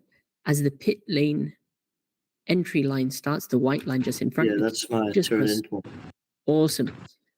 Turns in, and his driver in front has managed to hit a late apex. See, at the end of the corner. Got a nice straight coming up. Have to get the best possible exit on the lap. And just by taking a slightly better line, he pulls away by a couple of kart lengths. You got a quicker kart, you can definitely catch them on the straights. Get your line through turns 1, 2, 3 there. That's nice and flowing. And you're going to generally gain on these guys. Yeah, this is a typical chicane section. It's a left into a tight right. What you got to think about here, yeah. Well, the best thing to do here, I was told, is to go as deep into the corner, the first corner as you can, and then take the next one like a double apex. Yes, that's right. Why would you go deep over here? To carry the momentum. Yeah, you also want to go for a later apex on the first turn. So what will happen here is, this is the early part of the corner. That's like the middle. The later you can go, the more you can open up the entry for the second corner, right? Moment you go too deep, you start sliding over here, you lose the momentum, as you said. And yeah, you want to get as close to this as possible, I guess, right? Another long straight. This track has lots of straights. Yeah. Which in this heat, I'm telling you, it's benefiting you. You got a quick kart. Have you ever driven this track? No, this is the one track in Scotland I haven't been to. Whoa! What happened over here? Oh, just hit the brakes too hard. Yeah, that's it. And I think you might have touched a bit of the curb at the rear. Now, I think you just braked a bit hard. Yep, bit of the curb there, and then That's just so unfortunate. So what happens is everyone passes, and then you got to restart. Yeah. What are you thinking now? You frustrated? Yeah. You can't hear it in the video, but I said something. It's better we didn't hear that. Yeah. No, what you got to do there is immediately reset. You know, you were in a good flow, good rhythm over here, but then suddenly, you know, brake a bit too hard, spin out, and 1, 2, 3, 4, 5 guys just go through. So reset. Actually, the 6th guy will pass now as well. Got to think I about. managed to get him back. You did, yeah. And technically, these guys are slower than you because you were keeping them behind. So reset. Let's attack forward now. Damage limitation. I think I didn't manage to get anyone after this, so I just cut it to the next race. And then after that, I got black flagged because. Whoa. I think it's at. If you want to skip to 8 minutes, I can show you where that is. In my opinion, I had nowhere to go. Whoa. Yeah. This is wild. These guys are so aggressive. Like, this guy is throwing up hand signals left, right, center. This looks like a close battle, though. This Holy one moly. too. Yeah. I think this is where it gets very, very close. Yeah. That's like 8 carts all in one. Again, you got cart 30, so the same cart. Let's watch what happens in front. Yeah, made up a couple of places, which is nice. Wow. This is some really good footage. Another move you made over there in the hairpin.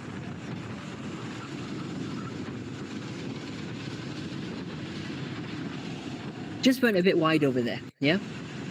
Yeah. What happens is you're really slowed close. down when I panicked a bit. Yeah.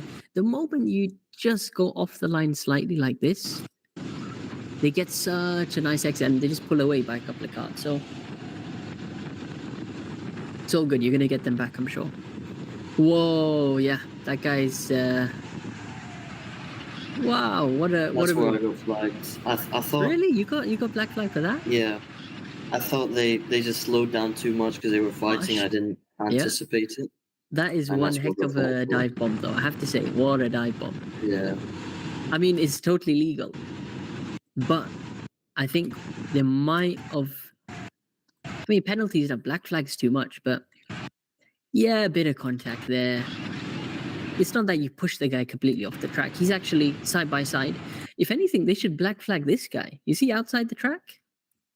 They said on that one, there's not much of an advantage, so I said no harm, no foul. Yeah, I don't know. On that corner. Black flag is he's gone all the way off the track over there, and he's managed to get ahead of both of you. Yeah. So it's racing incident. You know, really, there shouldn't be much done. But watch what happens here. This is where. Is he trying to punch him or something? Whoa. That's what I thought. Yeah. He nearly whacks his visor over here. Oh yeah, he's pushing him off the track and 3 wide. Wow, this is a really insane race. But you know what? This is priceless, this experience. Being in such a tough sprint race where people are aggressive and fighting like this, when you do a more calm race, you're going to be more prepared. And also, you know, in terms of dealing with pressure, that's a very big part. To, you know, intimidate, bring up their hand signals, and they'll be maybe pushing you in the corners and things. It's good just to be in that environment and then overcome it. You're saying push forward. I think they're probably going to black flag you now, right? Yeah? Or not yet? Yeah. I didn't realize at this point. Yeah. So that was very last minute. He's still on the radio, actually, if you watch. And then, yeah. Not clear. Extra lap, why not?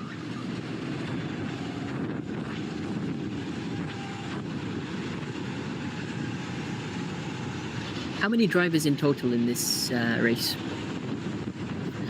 About 22, I think you said.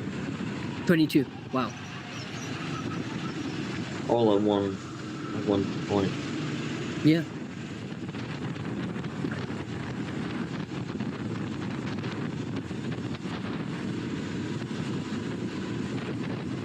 After the flag, I just put a couple laps without any traffic in the lines. Those are probably your fastest laps, yeah? Yeah. I think Awesome. I got a 101.5 here, which was Excellent. about the average lap in the top 5. Let's skip ahead to after you get black flagged. So, what did he say? I made an advantage because of contact, he said. I don't know. I think you lost out in that contact. You lost 2 places. Let's see. Regroup, restart.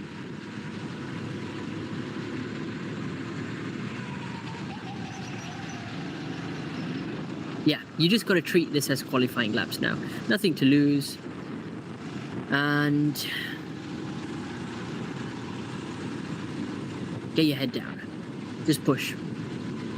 Go for the fastest lap.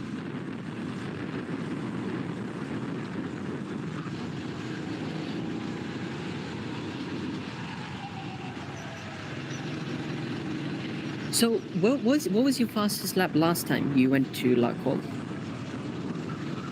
102.4, I think. 102.4, yeah? Yeah. Was it the kart that was different, or? I think it was mainly on the, I think, third, a few corners from the last one. Don't know which one, but it has banking, and I would always brake on it. But I realized everyone else isn't braking and they're just diving into the corner and using the hill as their brake.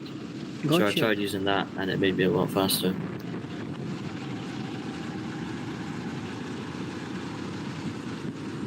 It's on the double hairpin after this. Let's take a look. Here, right? No? After this one. Oh, after this one, okay.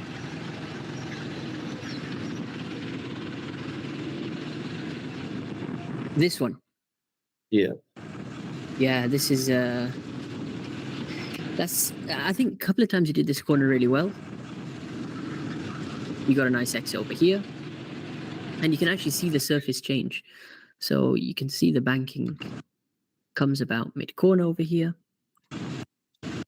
Now you're almost sideways and then it dips down. And there's a bump on the track here so it flattens out. Really nice exit. This guy ends up spinning out because I'm in front of him in the corner and he hits me in the rear and he spins out. He hit you there? Back a bit before that. He hit me just midway through this corner. Oh, over here, yeah? Oh. Yeah, I was already in front. Boom. Yeah, you can can see a bit of movement on the camera. Okay. No. He's got to be more cautious.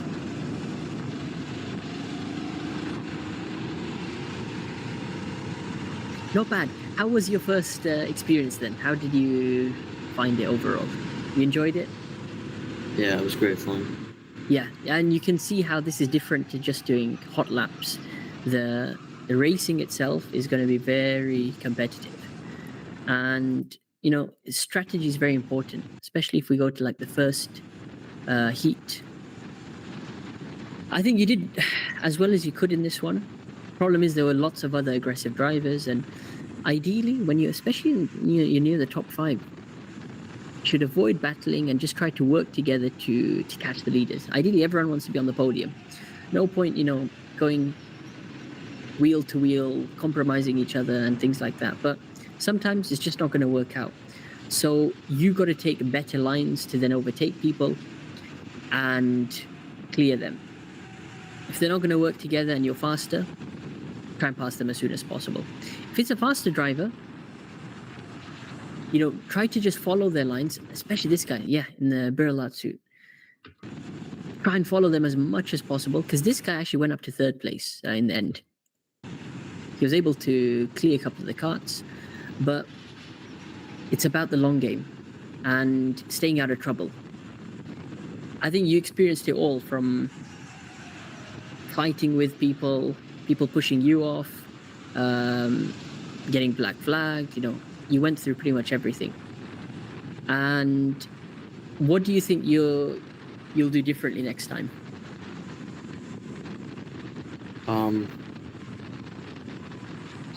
Just like fight back a bit. Okay. Because I thought people were pushing me off my lines. Yeah. So maybe I can back off and then do it in the next, like overtaking the next corner. Yeah, 100%. And sometimes, if they're all battling in front, keep a bit of a distance and prioritize exit speed, even if that means you brake a little bit earlier than you normally do. What happens is, the earlier you can brake, sooner you can get onto the gas. And once you have that margin or distance between yourself, you can react to different gaps which open up. If you're too close, if you're on someone's bumper, you're most likely going to stay there. You can keep a bit of a gap, plan, okay, I'm going to overtake him here on the exit, I'm going to get a better run through there. That helps in overtakes. I think also just trying to stay out of trouble is easier said than done, but people bump you or you bump them back, just try and stick together with someone and be clear, let's move forward. You can see this is the lap where the barrel light guy in the red and white suit, you'll watch him at the inside, top of our screen over there on the right side. He's behind the driver in the blue suit. They're both battling, blue and red. Blue weaves over to the left-hand side, opens the door for the barrel light guy to go down the inside. He goes down the inside. He covers the switchback as well. And now he's in, I believe that's P3 that he's in. At the same time, the drivers behind are not working together. In fact, the guy in the red, he goes aggressive, wheel to wheel,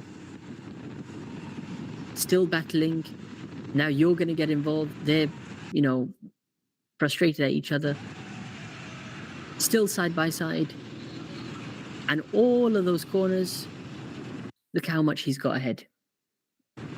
He's just checked out, right? He's gone beyond this fight, and he's in the lead. So that was decisive from him.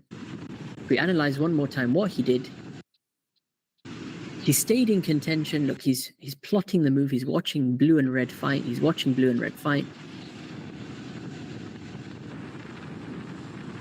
He's seen that blue is going to defend it hard against red. And now this is where he has to commit. He's going to go for it. There's a gap down the inside. I'm going to send it. That was the most important thing. What you'll notice, he doesn't go too aggressive under braking over here. He's not carrying lots of entry speed. He's actually conservative on the brakes. He covers the switchback and he gets a good exit out the corner. And now, head down, let them fight, and they fight. And that's how he's able to check out. When are you driving next then? The next race is in 2 weeks. Awesome. But I might go for a practice session soon. Yeah, definitely. Finally ordered a suit and gloves and boots. But I've already got a helmet. I was using my helmet to record there. Awesome. And you got the GoPro as well, right? Yeah. That's really good. So you can start, filing your videos. Have you got like a hard drive or laptop? Yeah. That you keep it on? So just, call it karting footage and then put it into months. So July, August, September. That way you can revert back. You can even narrow the months down into sprint race on this day, sprint race on that. Great way to keep all this footage because you're going to have lots now to record. Yeah. And just, in between the times you're not at the track, watch it back. Try and, note down some things that you did well, things you want to improve on. And over time, you can create a logbook like that of your progress. It's very, very important. I think you're on the right path. You're doing everything well. You're competing. You're practicing regularly. So now it's just about the hard work, which is doing the laps, doing the races, getting the different experience. And yeah, I think by the end of the year for sure you'll be in a much better position to maybe consider getting your own cart as well. Were there any other questions? No. Thanks a lot for sharing. Marcel, you have a question just before we? Yeah, I did put it in the chat. I looked up to the track and I was shocked by the pricing. Is that normal in the UK, Rowan? It's a lot. It's 60 quid at minimum. Yeah. £60 for two heats. 2 heats. Yeah, that's shocking for me. BP to QAL. Yeah, that's why I've gone there once before, a week or two ago. Yeah, I'm quite hesitant to go back. 280. Yeah. How much is it for you, Marcel, for 2 heats? For the heats, I pay 33 euros. That's more or less 30 euros for 30 pounds for 2 heats. For 15 minutes each? No, it's 10. 10 minutes each. No, that's not bad. But still, I think I pay 40 for the two of us. No, not bad, not bad. I think generally outdoor karting on these big tracks, they price it around £60 for 2 sessions. Holy moly. I know tracks like even in the Middle East is similar. It's not 60, I think it's 55. And then other tracks in UK as well. It's like that. But a few years back, 5 years or so back, it used to be a lot less. It's just with the way economy's going, and in fact, it's just going to go higher and higher. I checked the karting in the Tottenham Stadium in London, and no way I will be karting there. That's way too expensive. That's just an experience in itself. And, it's experience. Yeah, okay. It's designed more for corporates. I believe they have big groups of these corporates come in from different companies, and within F1 itself, just to have like a team bonding experience and things. But yeah, that's the most expensive indoor karting out there at the moment. For the speed you get, I really think that you should at least get the full speed, because it's electric karts. They limit you to speed 3, so you don't even get the full full benefit. I believe there was a mechanic who was doing some testing there before they officially opened, and he got the official record basically, but he ran it at speed 4, which is unrestricted, and it must have been really fun at that speed. But otherwise, if you can't get the speed, there's no point doing that regularly. You try as a one-off, and that's about it, kind of thing. Rowan, you have any more questions in? No, I think I'm going to go with some Euros now. Go for it. Thank you for joining again. If you want to stick around, you can stick around. Otherwise, we'll catch up in the next session, hopefully. Yeah. See ya. Take care, Rowan. Thanks for sharing. Goodbye. All right, let's go ahead to Zubair. You got a question, Zubair? Yes, I have a question. I don't have footage, but I have a track map. Yes. So I have an upcoming race. So which track is that? Is it? It's in Turkey. Amazing. Be sure to share a link to it, and then hopefully we can try and cover that. When is your race? My race is in 2 weeks. It's in 2 weeks. Okay, excellent. Share a link to that. Let's just see how we're doing for time as well. Okay.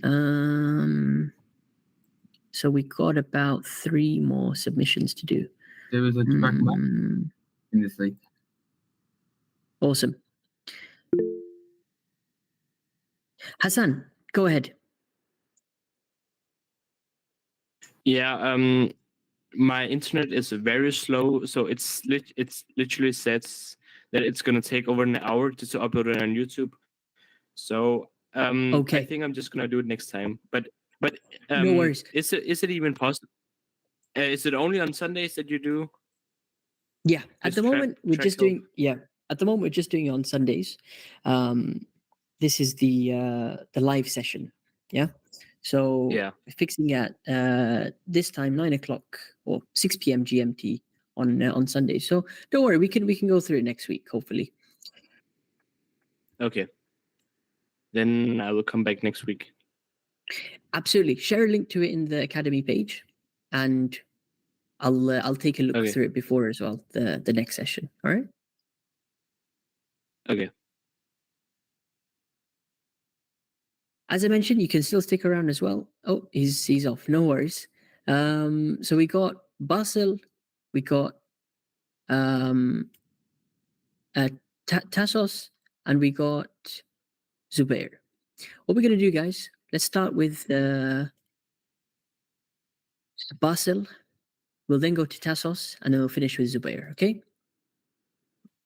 Everyone good for time? Yeah, good for me. Yep. Awesome. What's up, Stevie? I just realized you joined. Can you hear us, Stevie? I can, yes. Thank you very much. How have you been? How have you been? Oh, all right. The engine came for the kart. Excellent. It's a pre-evo, and it's going to be race prepped by P1 Racing. Superb, superb. Is it a relatively used engine, or you got it rebuilt? Oh, it's used. It's been well used. Used and abused, I think. Oh no, no, no! I hope you don't have too many problems. Yeah, the oil says it's used and abused anyway. Honestly, you'll be lucky to get some solid mileage out of it if that's the case, because it might be, I've experienced on used engines, just suddenly cuts out. There won't be consistency actually, but you got to test it. That's the thing. It'll be a good practice engine anyway. That's the most important thing. When do you plan to get out on track? Oh God, I've spent £400 last week and 300 and something pounds this week on the thing. I've just run out of money. Wow. So you're not even on track yet, and you're I'm not even on track yet. So yeah. Welcome to owner karting. Yes. You won't believe how the driving part is the least important thing. Everything else, to prep it, to make sure it's safe to drive. That's where all the focus goes on. It's maintained well. They were saying about the paying this for rent a car, and I wish I was paying that for rent a car. Are you paying more? Yeah, a lot more. How much is it for a session or 2 sessions where you drive? 12 minutes is £35. Wow. Okay. So yeah, that is one of the most expensive outdoor tracks. 12 minutes. I think so. Yeah, that's that is quite high actually. But it's the only one round within driving distance, I'd say. Yeah, yeah. We've got PFI and we've got Woodthorpe. PFI is definitely worth trying. Yeah. Oh well, I should go to PFI and try that. See what happens. Definitely. Let me know how it goes. Actually. Yes, will do. But for the meantime, I'm just watching other people's mistakes and the fast laps, and I'm learning. That's the most important thing. You'll pick up lots of different things from the different drivers. What we'll do then? Let's move on to Basil's footage. And Basil, do you have a picture of all of the lap times from session? Yes, I do. The best was 106.455. Also, can you share a picture of that on this Academy page? It would be of all the difficult. laps. Can I Or no, please find that out on if you can WhatsApp? send me a WhatsApp of the Yeah. timings, because I want to see lap by lap what we're doing. Yeah, sure. Give me a second. No worries. I'm just prepping the link over here because it's uploaded as well in time.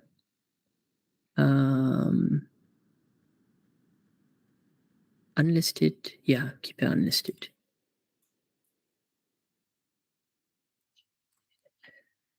Boom, boom, boom, boom. Done.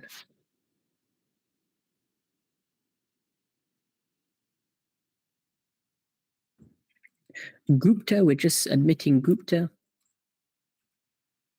Let's go ahead to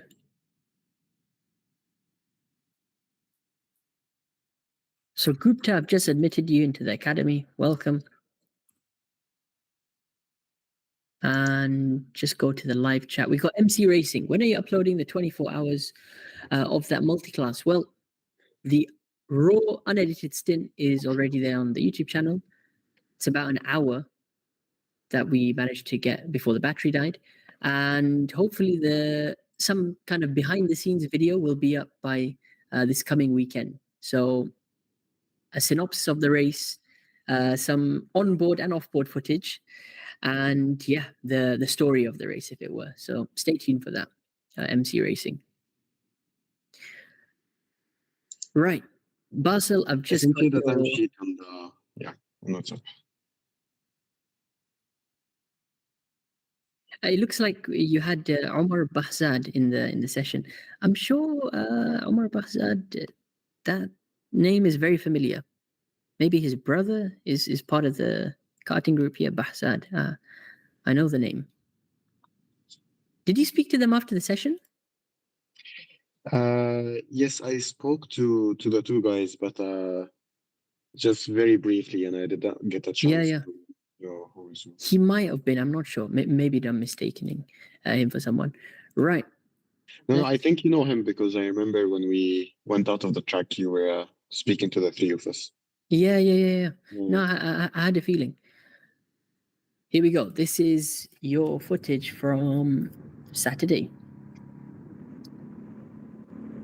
And you were lucky to have two other drivers only on track. This is basically at sunset. So second session of the day, actually, session 2. Honestly, the track conditions won't be the best because it's still dusty. You know, there's only been one session that they've been able to clean up the track. And yeah, overall, you were consistent. So the outlap that we're watching over here, this will end at a 110. Laps 2 and 3, you got 107.5, 107.2, 107.7, maybe a bit of traffic there. Then immediately from lap 5 onwards, you're hitting 106s, 106.6, 106.6 again. Oh, 3 laps, 106.6. Then you had 107.2, maybe a bit of traffic, and finally on lap 9, 106.4.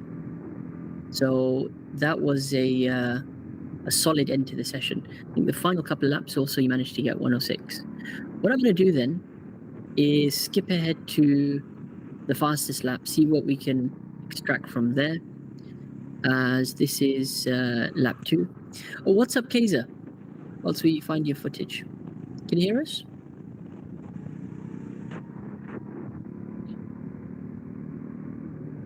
Can you hear us, Kaiser? Hello? Hello, Kaiser. Welcome. Thank you. Yes, I can hear you. Thank you very much. Where are you joining us from? I'm in London. Awesome. Is it your first time joining a track help session? Yeah, I joined last week, but I was having problems with my computer, so I'll try again this week. No worries. Welcome. Thanks for joining. Did you have any footage you submitted? No, I don't. I do have a Dockland session on YouTube, but it's there's too many stoppages in it, and I haven't found the time where my fastest lap is. So no worries. Yeah, I'll go again and get a better recording. Sure, absolutely. You're welcome. What we're doing over here is just reviewing some of the driver's footage we've submitted today. And if you have any questions at all, just be sure to let me know. Hopefully, after we review this, we can cover those. What track is this? This is Lusail Karting track in Qatar. Okay. So this is Basil's footage. Actually, we're seeing in the background. Basil, I'm just trying to locate lap 9. I might just have to go to the beginning again now. Let me restart. So it's lap I think 1. what we can do is it's lap 9 that I got the fastest. So if you just times 9. True. Times 4. 9. I'm just gonna manually. Could be around minute 10. 5. Yep, this is lap 5. Right, we're gonna go on to 6. The next one is gonna be 7.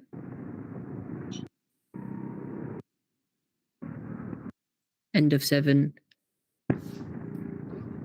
8. Okay, end of lap 8. Yeah, it's just over here. Beautiful. Nice clear track. Track was cooling down somewhat compared to Thursday, right? I think it was a lot more humid on Thursday. And this is number 2, kart number 2. Okay, it'd be interesting for you to try 30 next time. Let's see how this goes. Then we'll go over some pointers. But overall, from what I notice, is very smooth driver. You know, you have a unique style actually, considering you come from indoor karts. The driving style outdoors, yeah, you do want to be a lot smoother. Avoid sliding a lot in some corners. How did you find the session though altogether? Could you put everything together? You were more confident in the lines and things like that? So I started gaining more confidence overall. I think in the first sequence, I was lifting before. Now, sometimes I just ease when I feel like it's gonna slide. In turns, what this made me that I entered the chicane with higher speed, so my braking point or the lifting of point changed. So yeah, I needed to recalibrate this. I think this is the next thing I'm gonna work on next time. Gotcha. So yeah, these 2 corners here.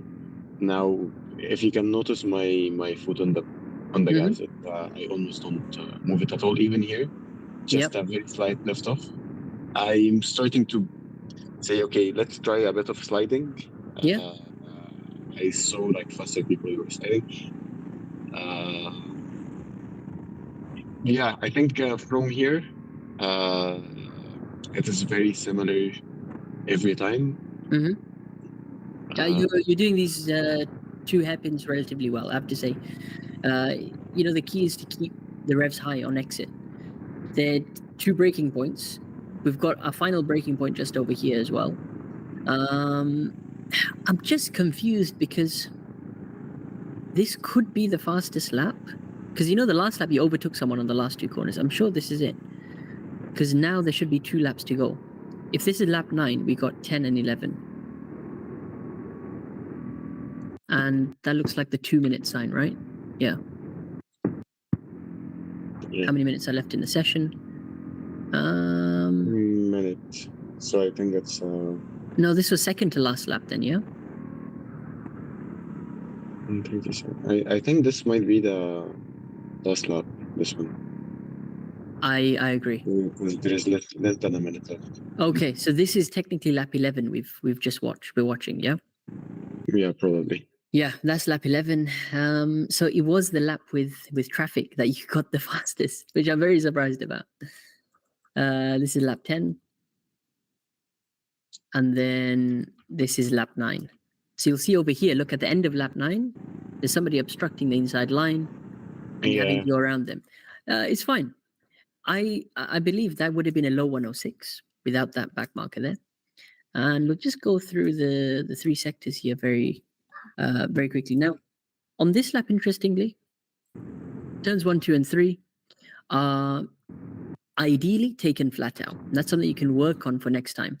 Turn 1 wide entry, using a bit of the curb on the left, widening up the entry for turn 3 by staying in the middle of the track. You'll notice you lifted just after the curb on the left side. So watch. Yeah, left that based on my feeling of the curb.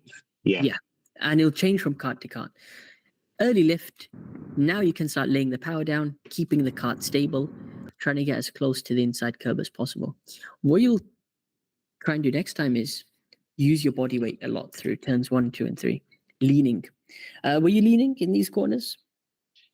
I just don't resist the G forces. Yeah. That's it.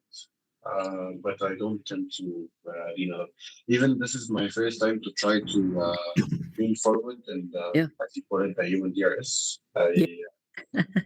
I'm not sure. I wanted to ask you how significant. I think in the rental carts it'll be a few hundredths of a second, if anything. But it's more a psychological thing in a race, because if you see the guy behind is ducking and doing human DRS, you know he's pushing. So it might not even make that much of a difference, but in a race, definitely psychological.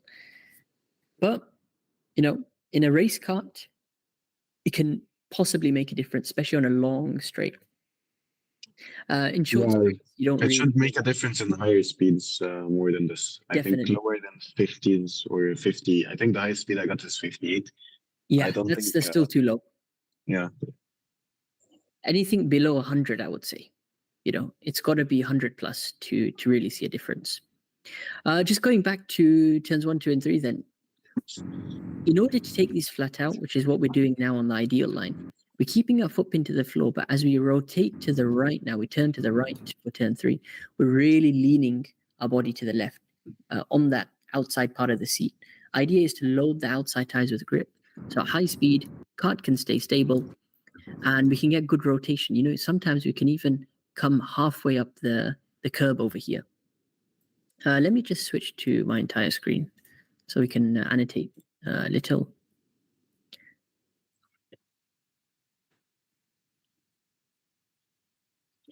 Coming out of turn 3, going for turn 4, this is a corner where, honestly, flat out creates too much sliding, right?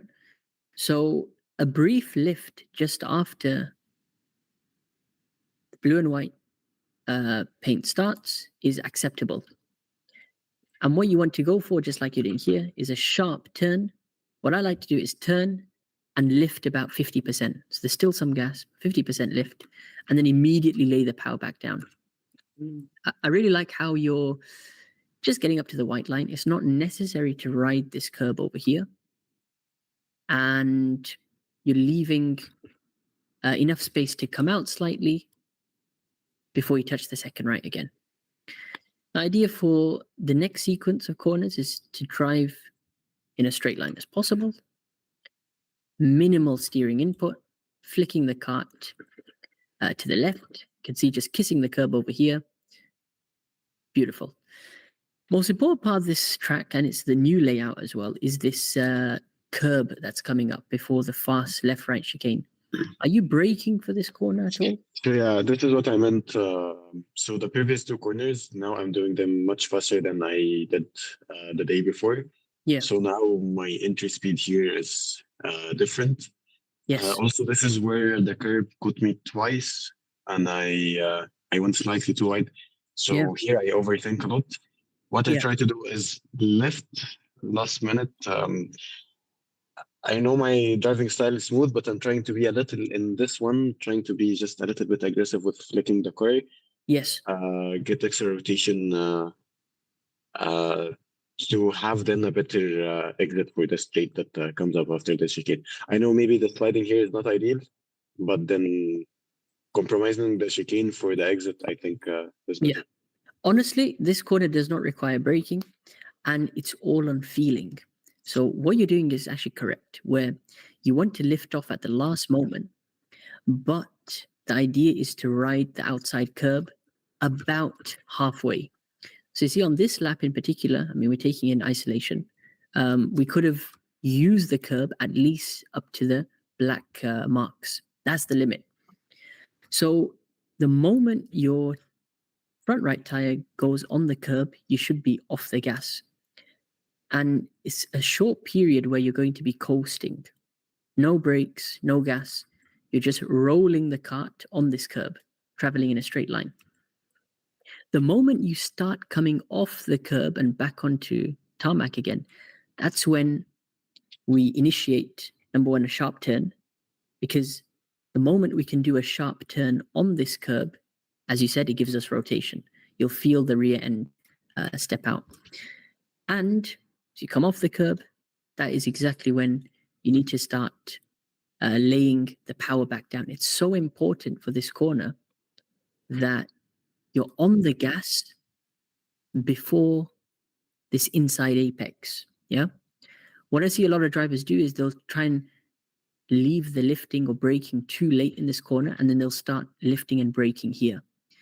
Instead, just like you're doing on this lap, doing your lifting early, using the curb to rotate the cart. And the reason why you've done this well is, boom, at the apex of the curb, look at how your steering wheel is positioned. Yeah, late apex and a straight line to the... Yeah. Exactly. Late apex and neutral steer.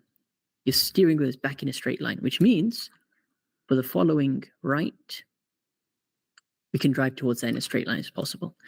I've seen drivers who, in this location of the track, they'd still be turning excessively to the left because they did not get rotation on that curb. I think you're doing the entry fine for this corner. All you got to think about is how aggressive you can be on the curb, because there's time to be won. The drivers who use the curb more and rotate the cart more,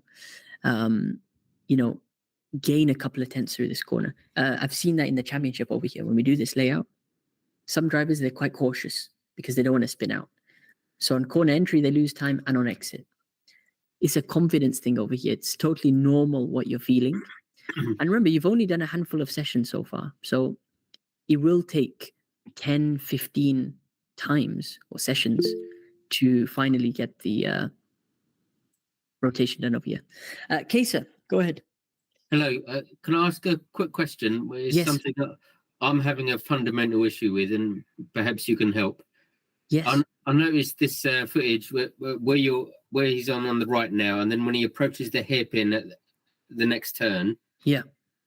So he's rotating the car, and just now he's applying a little bit of opposite lock to correct.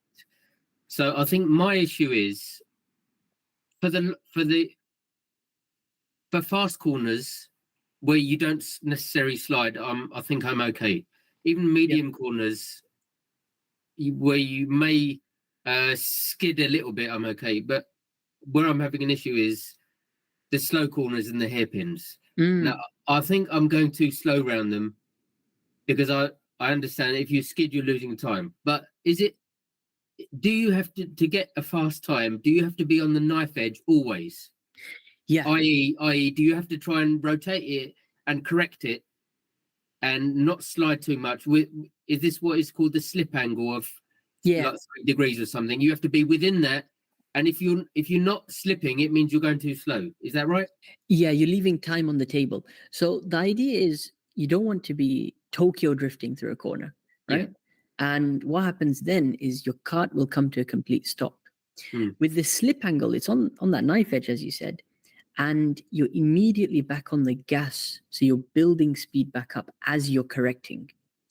What's happening if you slide excessively is you're decelerating and trying to control that slide. You're scrubbing off speed, yeah. Exactly. Whereas if you're on the gas and you're, counter steering a little, by the end of the corner or just after the apex boom about here, you can straighten out again and you keep your foot pinned to the floor. So even for slow hairpins, you should aim to be sliding. Yeah. A little bit. Get the rear end to slip out. Okay. If you're too cautious and it's just one angle of rotation like you do in a car, normally there's time left on the table there. That's a good indicator. So don't slide too much where the cart is stopping at the corner. Let the rear and move out. Let there be some movement, but then be on the gas as soon as possible. And should you initiate a rotation with a Scandinavian flick, as they say? Yeah, that's it. That's it. You really want to aim to do that. The earlier you can brake, the sooner you can be back on the gas and control that flick as well. Okay. That should definitely help you. Yeah. I am. When you finish with this, I have found mine. It's only about 8 minutes long, so if you have time available, definitely let's try and review that. Hopefully. Sure. Thank you. No worries. So we're full on the gas, carrying that speed on exit, hook into the floor, flicking the cart to the right. Really like what you're doing over here. You're using a bit of the exit curb. It's important that we ride about halfway. I'm trying to make this one as late apex as much as I can. Late apex, exactly. And then using all of the track on exit. So it's acceptable to put 2 wheels over the white line. That's legal. Staying within track limits. The idea for this corner is how can we exit as fast as possible to carry the most speed down the hill now towards the hairpin. And it's interesting what you do for the hairpin. One more time. So this is the first hairpin. This is technically the one which is higher speed. Then we go on to the second hairpin, tighter corner, lower speed corner as well. I really think the second hairpin was awesome. In terms of the first hairpin now, how were you gauging the breaking point? Was it feeling?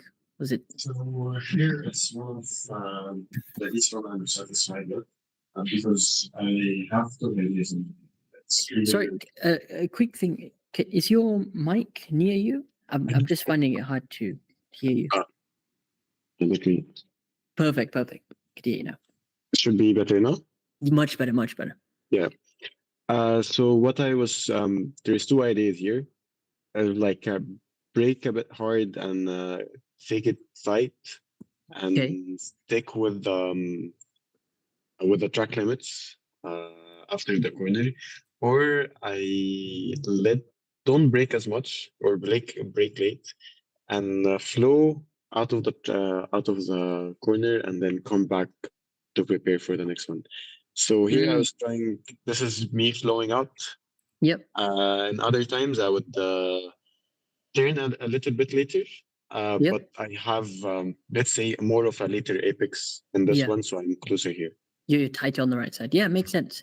I think what you're doing here is fine because you don't want to tighten up the exit too much. So I like how you're letting the cart flow out there. You're carrying lots of speed as well. And you'll see this patch. Well, we just missed it there. There's a black patch on the outside or in the middle of the track. Just watch. There's one over there and there's one just in front over here. See this black patch? Yes. Boom, right there. So that's sort of the limit. You don't want to go beyond that. If we go too wide at this corner, we found then you're zigzagging. You're going out, then you're going to cut back, and then you're going to do the hairpin. So just stay within the limits. In terms of the way you took the hairpin, what we're trying to achieve is hard brakes. Yep, hard braking, sharp turning, which you're doing over here. I still think you can be on the gas a bit sooner, right? Something you can experiment next time. So what you're trying to do is brake, rotate at the same time, and just watch your right foot over here. We're off the gas. Boom. Now we're feeding the power once we get closer to the apex. On this corner, we found you can get on the gas pretty much as soon as you do your braking and turning, boom, on the gas about here. Let me try and bring up some footage after. I'll show you my lap. But how were you finding rotating the car? Was there any counter steer you were able to get? I was trying to initiate some oversteer. Coming from an indoor karting experience, it seems very tough because my style is Usually, as Kaiser was saying, keep it on the knife, a little bit of oversteer. But it seems it's harder here to, it's more grippier. So what I was trying to do is, that's why maybe I was flicking them. I did not realize until I saw the footage that I aggressively flicked the steering wheel before the turn. In the footage before, I was getting a feel of the car where I can start pushing the rear wheels. So I'm waiting. It's still, let's say, I feel like if I press now, it will slip out. So it's when I feel it's aligned, like the back of the cart is aligned with the front. I don't know if that makes sense. No, it does. It does. Yeah, when I and that's how you get that rotation, right? And otherwise, I feel like if I feel here like the car is oversteering, and if I press earlier, it will just spin out. Yeah, that's totally normal, and it's just with more and more laps, more and more experimenting, you'll find that sweet spot. But as a first time, I think this is a good effort. One more thing to be mindful of, and the reason why you might want to consider braking early and turning in it slightly earlier, is the actual apex over here. So we don't want to hit the elevated part, the actual curb, but we do want to go right up to the painted part. Actually, this front right tire should be completely over it and on the painted part. And then as you cut across, you can go out slightly wide there. That's not an issue. You know what? Let me give you some visual representation. Yeah, but you're right on that corner. I found myself a lot not hitting the apex, even the painted line. I go wide there. You might just be braking too late or not braking enough. I think it's late. I think I'm braking late because I'm trying to take a late apex, but I end up missing the whole apex. Yeah. Boom! I've got my footage here. Let's share the entire screen.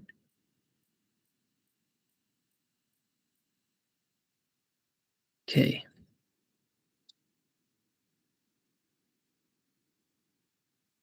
This is a lap. This was actually the 104, so the track record. Good.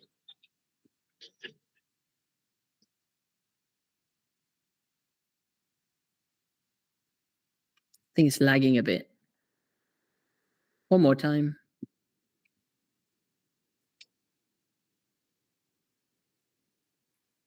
All right, let's slow it down. So what I'm doing over here, we're going to watch my feet on the left side.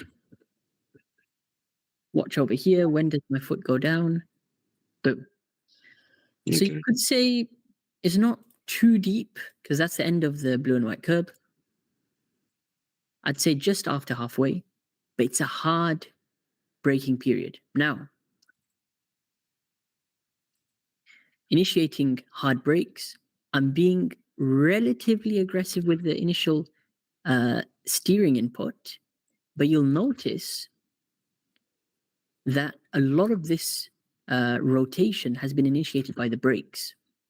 Yeah. And it's such a quick period. Actually, I hit the brakes hard enough over here. One more time. Hit the brakes hard. Harder I hit the brakes, the more the rear is going to rotate. So I don't have to be as aggressive on the steering. And look, I've just come off the brakes now. It's a very, very short period. One more time. Just keep watching my left foot now. Watch the left foot. Watch the left foot. Brake. Initiate more brake pressure. Bit of rotation. Release. I'm off the brakes already. And now I'm feeding the gas.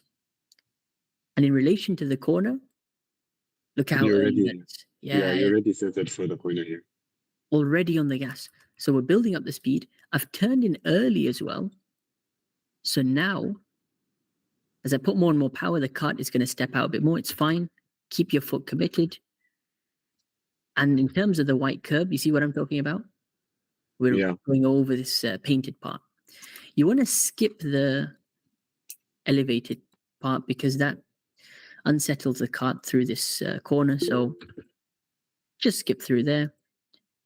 And again, black patch is our limit. Yeah. I'm going up to the black patch, not beyond that, not to the white line. Stay within. the black patch. Kesa, So go ahead. just quickly, you're actually counter steering as you clip the apex. Yeah. So I was very, very aggressive on this turn. Yeah. Hard on the brakes. And the reason is I'm so early on the gas that the rear tires are, lighting up. I'm on the limit of grip. And I'm keeping my foot committed. Oh, you're flat. Yeah, I'm flat over here. Okay. Flat. And by this point, absolutely 100% flat. But I'm able to neutralize the steering wheel back to the middle again. What you want to avoid, right, is when you counter steer, you're not going 180 degrees. This is about, 30, 40 degrees of steering angle to the left. You don't want to be going 180 and completely have your arms locked as well.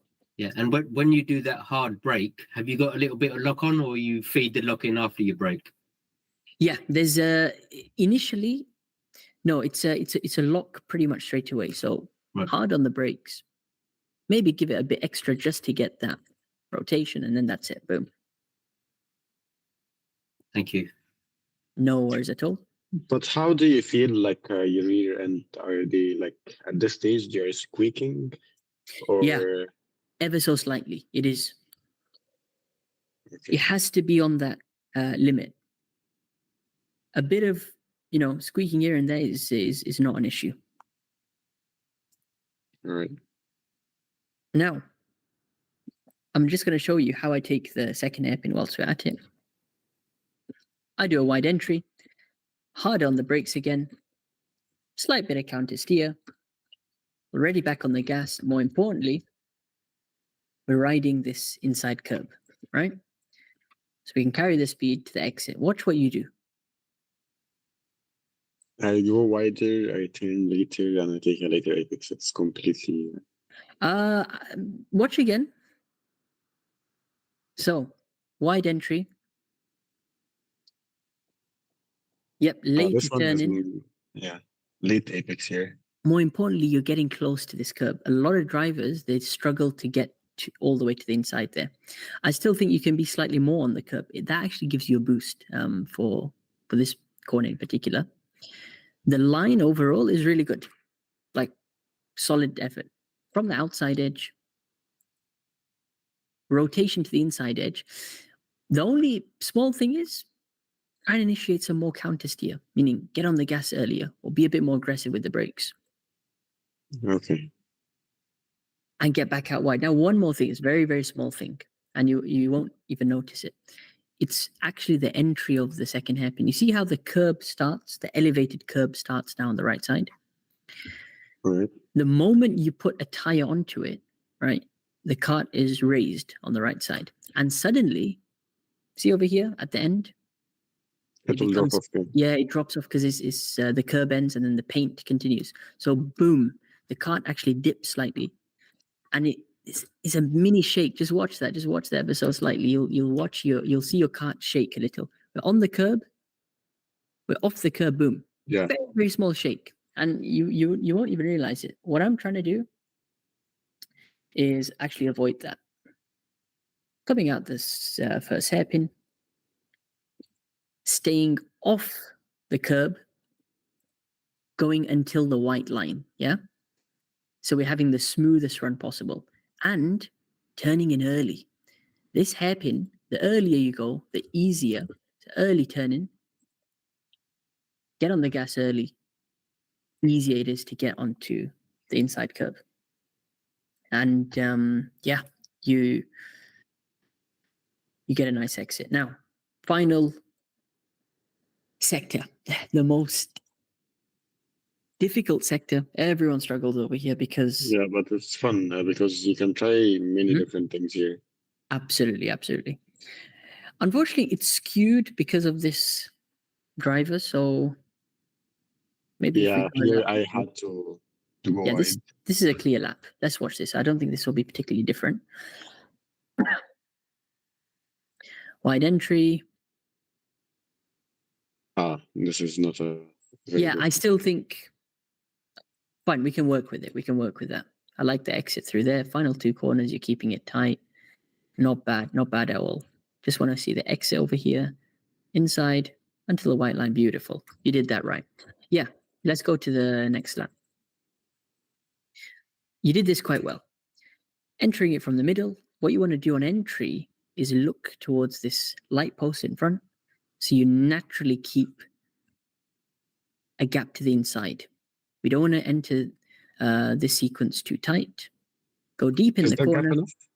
I'd say this is perfect. Yeah, you're pretty much in the middle. So halfway on the right, halfway on the left. Perfect. Initiating an early sharp turn, feeding the power, getting that counter steer. And more importantly, late apex. This is awesome.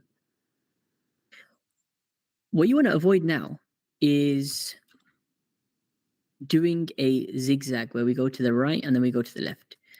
If you use your body enough, your body weight, and you lean enough, you can stay within the white line on the outside over here and flick the cart to the left. So there's no need to do this extra rotation to the right, put 2 wheels over the green, then go to the left. Yeah. Okay. What you can do is something like this. So this is my lap. I'm entering it from the middle, looking ahead to that light post. Sharp early turn, feeding the power, get that rotation initiated. Late apex. And now I'm not going all the way to the right and then going to cut to the left. I'm going to stay within the white line. One more time. Within the white line. You see that? My steering wheel stays straight. I'm within the white line. More importantly, and I've just missed the frame there,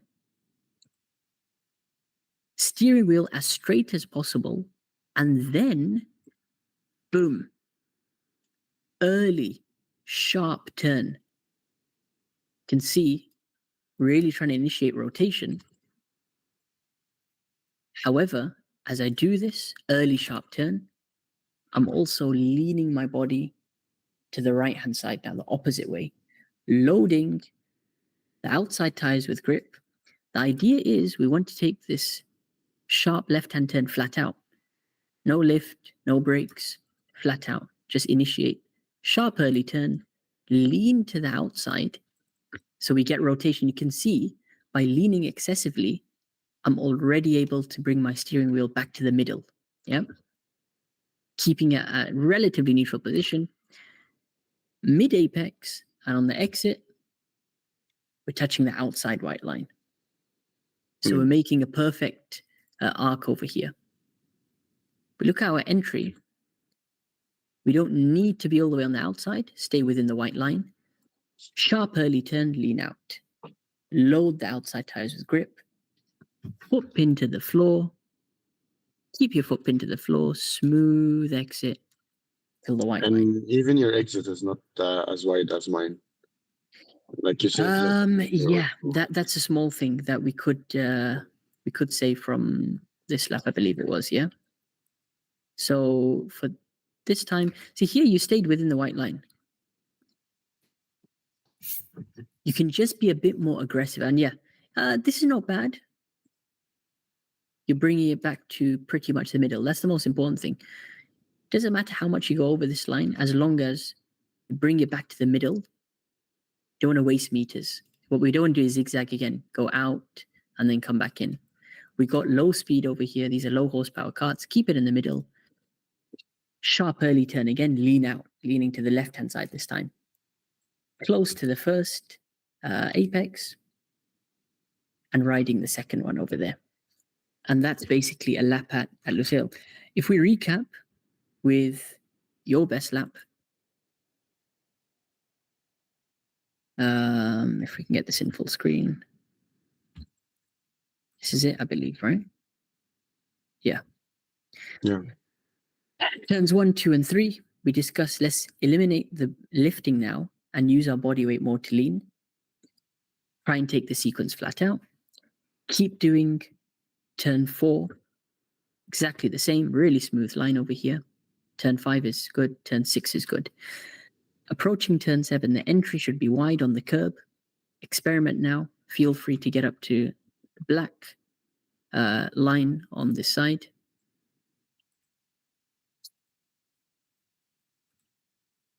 Sorry, I can't annotate with the pen. No worries.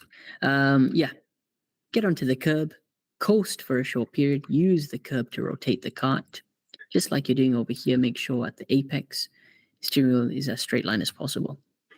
Building up that speed to get to the end of the lap over here, or end of the straight. Hard on the brakes earlier with the turning and the braking. That'll help you achieve a bit more counter steer and ride over this paint on the right side. Continue staying within the middle of the track. Avoid riding the curb over here on the right side. It'll unsettle the cart ever so slightly. So just go up to the white line. Sharp early turn again. Try and get as close to the elevated curb this time. This will actually boost your cart if you hit it at the right angle. Carrying that speed into the final sector. Really good run. Continue doing the entry, the same for the fast right. Look ahead in a straight line. Early sharp turn. Late apex. No need to go all the way on the green. Stay within the white line. Sharp early turn. Flick the cart to the left. Mid apex. Use all of the track where the driver over here is. And then from the middle of the track, keep it tight for the first right-hander. And ideally, ride the curb for the second one as you exit the lap. And that should be 105. Right, from 106, I'm positive 105 is definitely possible. What are your thoughts? Hopefully, yes. I think it's the first hairpin. There is a lot of room for improvement there. And before the chicane, I used to go wide. I rode the curb twice, so I said, okay, let's sort everything else in the track, and then come back to this. But I don't lift as much before the chicane. It's just, I think, very momentarily, just initiate the turn. So just over here, yeah. Again, on this lap in isolation, you could have taken a bit more curb as well. That's the main thing to establish. Yeah, in general, I became very careful in this. Yeah, and that will actually limit you, because the fastest way is to take as much curb as possible. And, lift for the shortest time possible as well. Because the curb, remember, will slow you down. This curb itself will actually, reduce your speed ever so slightly. Any other questions, Basil? I think that's it for me. I think I will focus on the first hairpin mostly. It's good that I wanted to make sure that my position of the cart in the two corners before the last hairpin, so that's confirmed. I'll try more. And, when are you planning to go to the track next? I'm not sure. Probably not on the weekdays.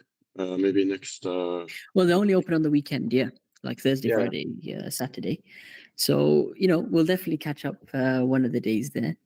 And I'd love to know if you're able to improve your timings. I will let you know for sure. Absolutely. Thank you for joining, Basil. And as we're going to begin to wrap up now, guys, because it's getting very late for me. It's nearly 12 o'clock now. Zubair, Anastash. We also got Kaiser. Guys, I appreciate you guys staying. We're just going to have to call it a wrap for today, yeah? No problem. Thank you. What I recommend, especially for Zubair and for Anastash, let's do yours next week. First thing next week. Kaiser as well. If you've got any questions, we can do that next week as well, same time. Because we start these sessions at 6 p.m. GMT, which is a couple of hours early from here. Is that fine with you guys? That's fine. Yeah, thank you. Yeah, okay. It's been a pleasure, guys. Well, I'm a bit disappointed, but there you go. What's up, Stevie? Absolutely nothing. We're going to catch up about your cart hopefully next week. You should have some All right. Look forward to it. Absolutely. we're just going to wrap up with a live chat as well. Thanks for everyone for joining and commenting. As I said, you can join this live discussion every Sunday, joining the Academy for free, link in the bio, and I will admit you as soon as you send your request. Thank you everyone for joining. We'll see you next week. Thank you. Bye. Bye. Good night. Thank you, Omar. Bye. Bye-bye. Thank you. Good night.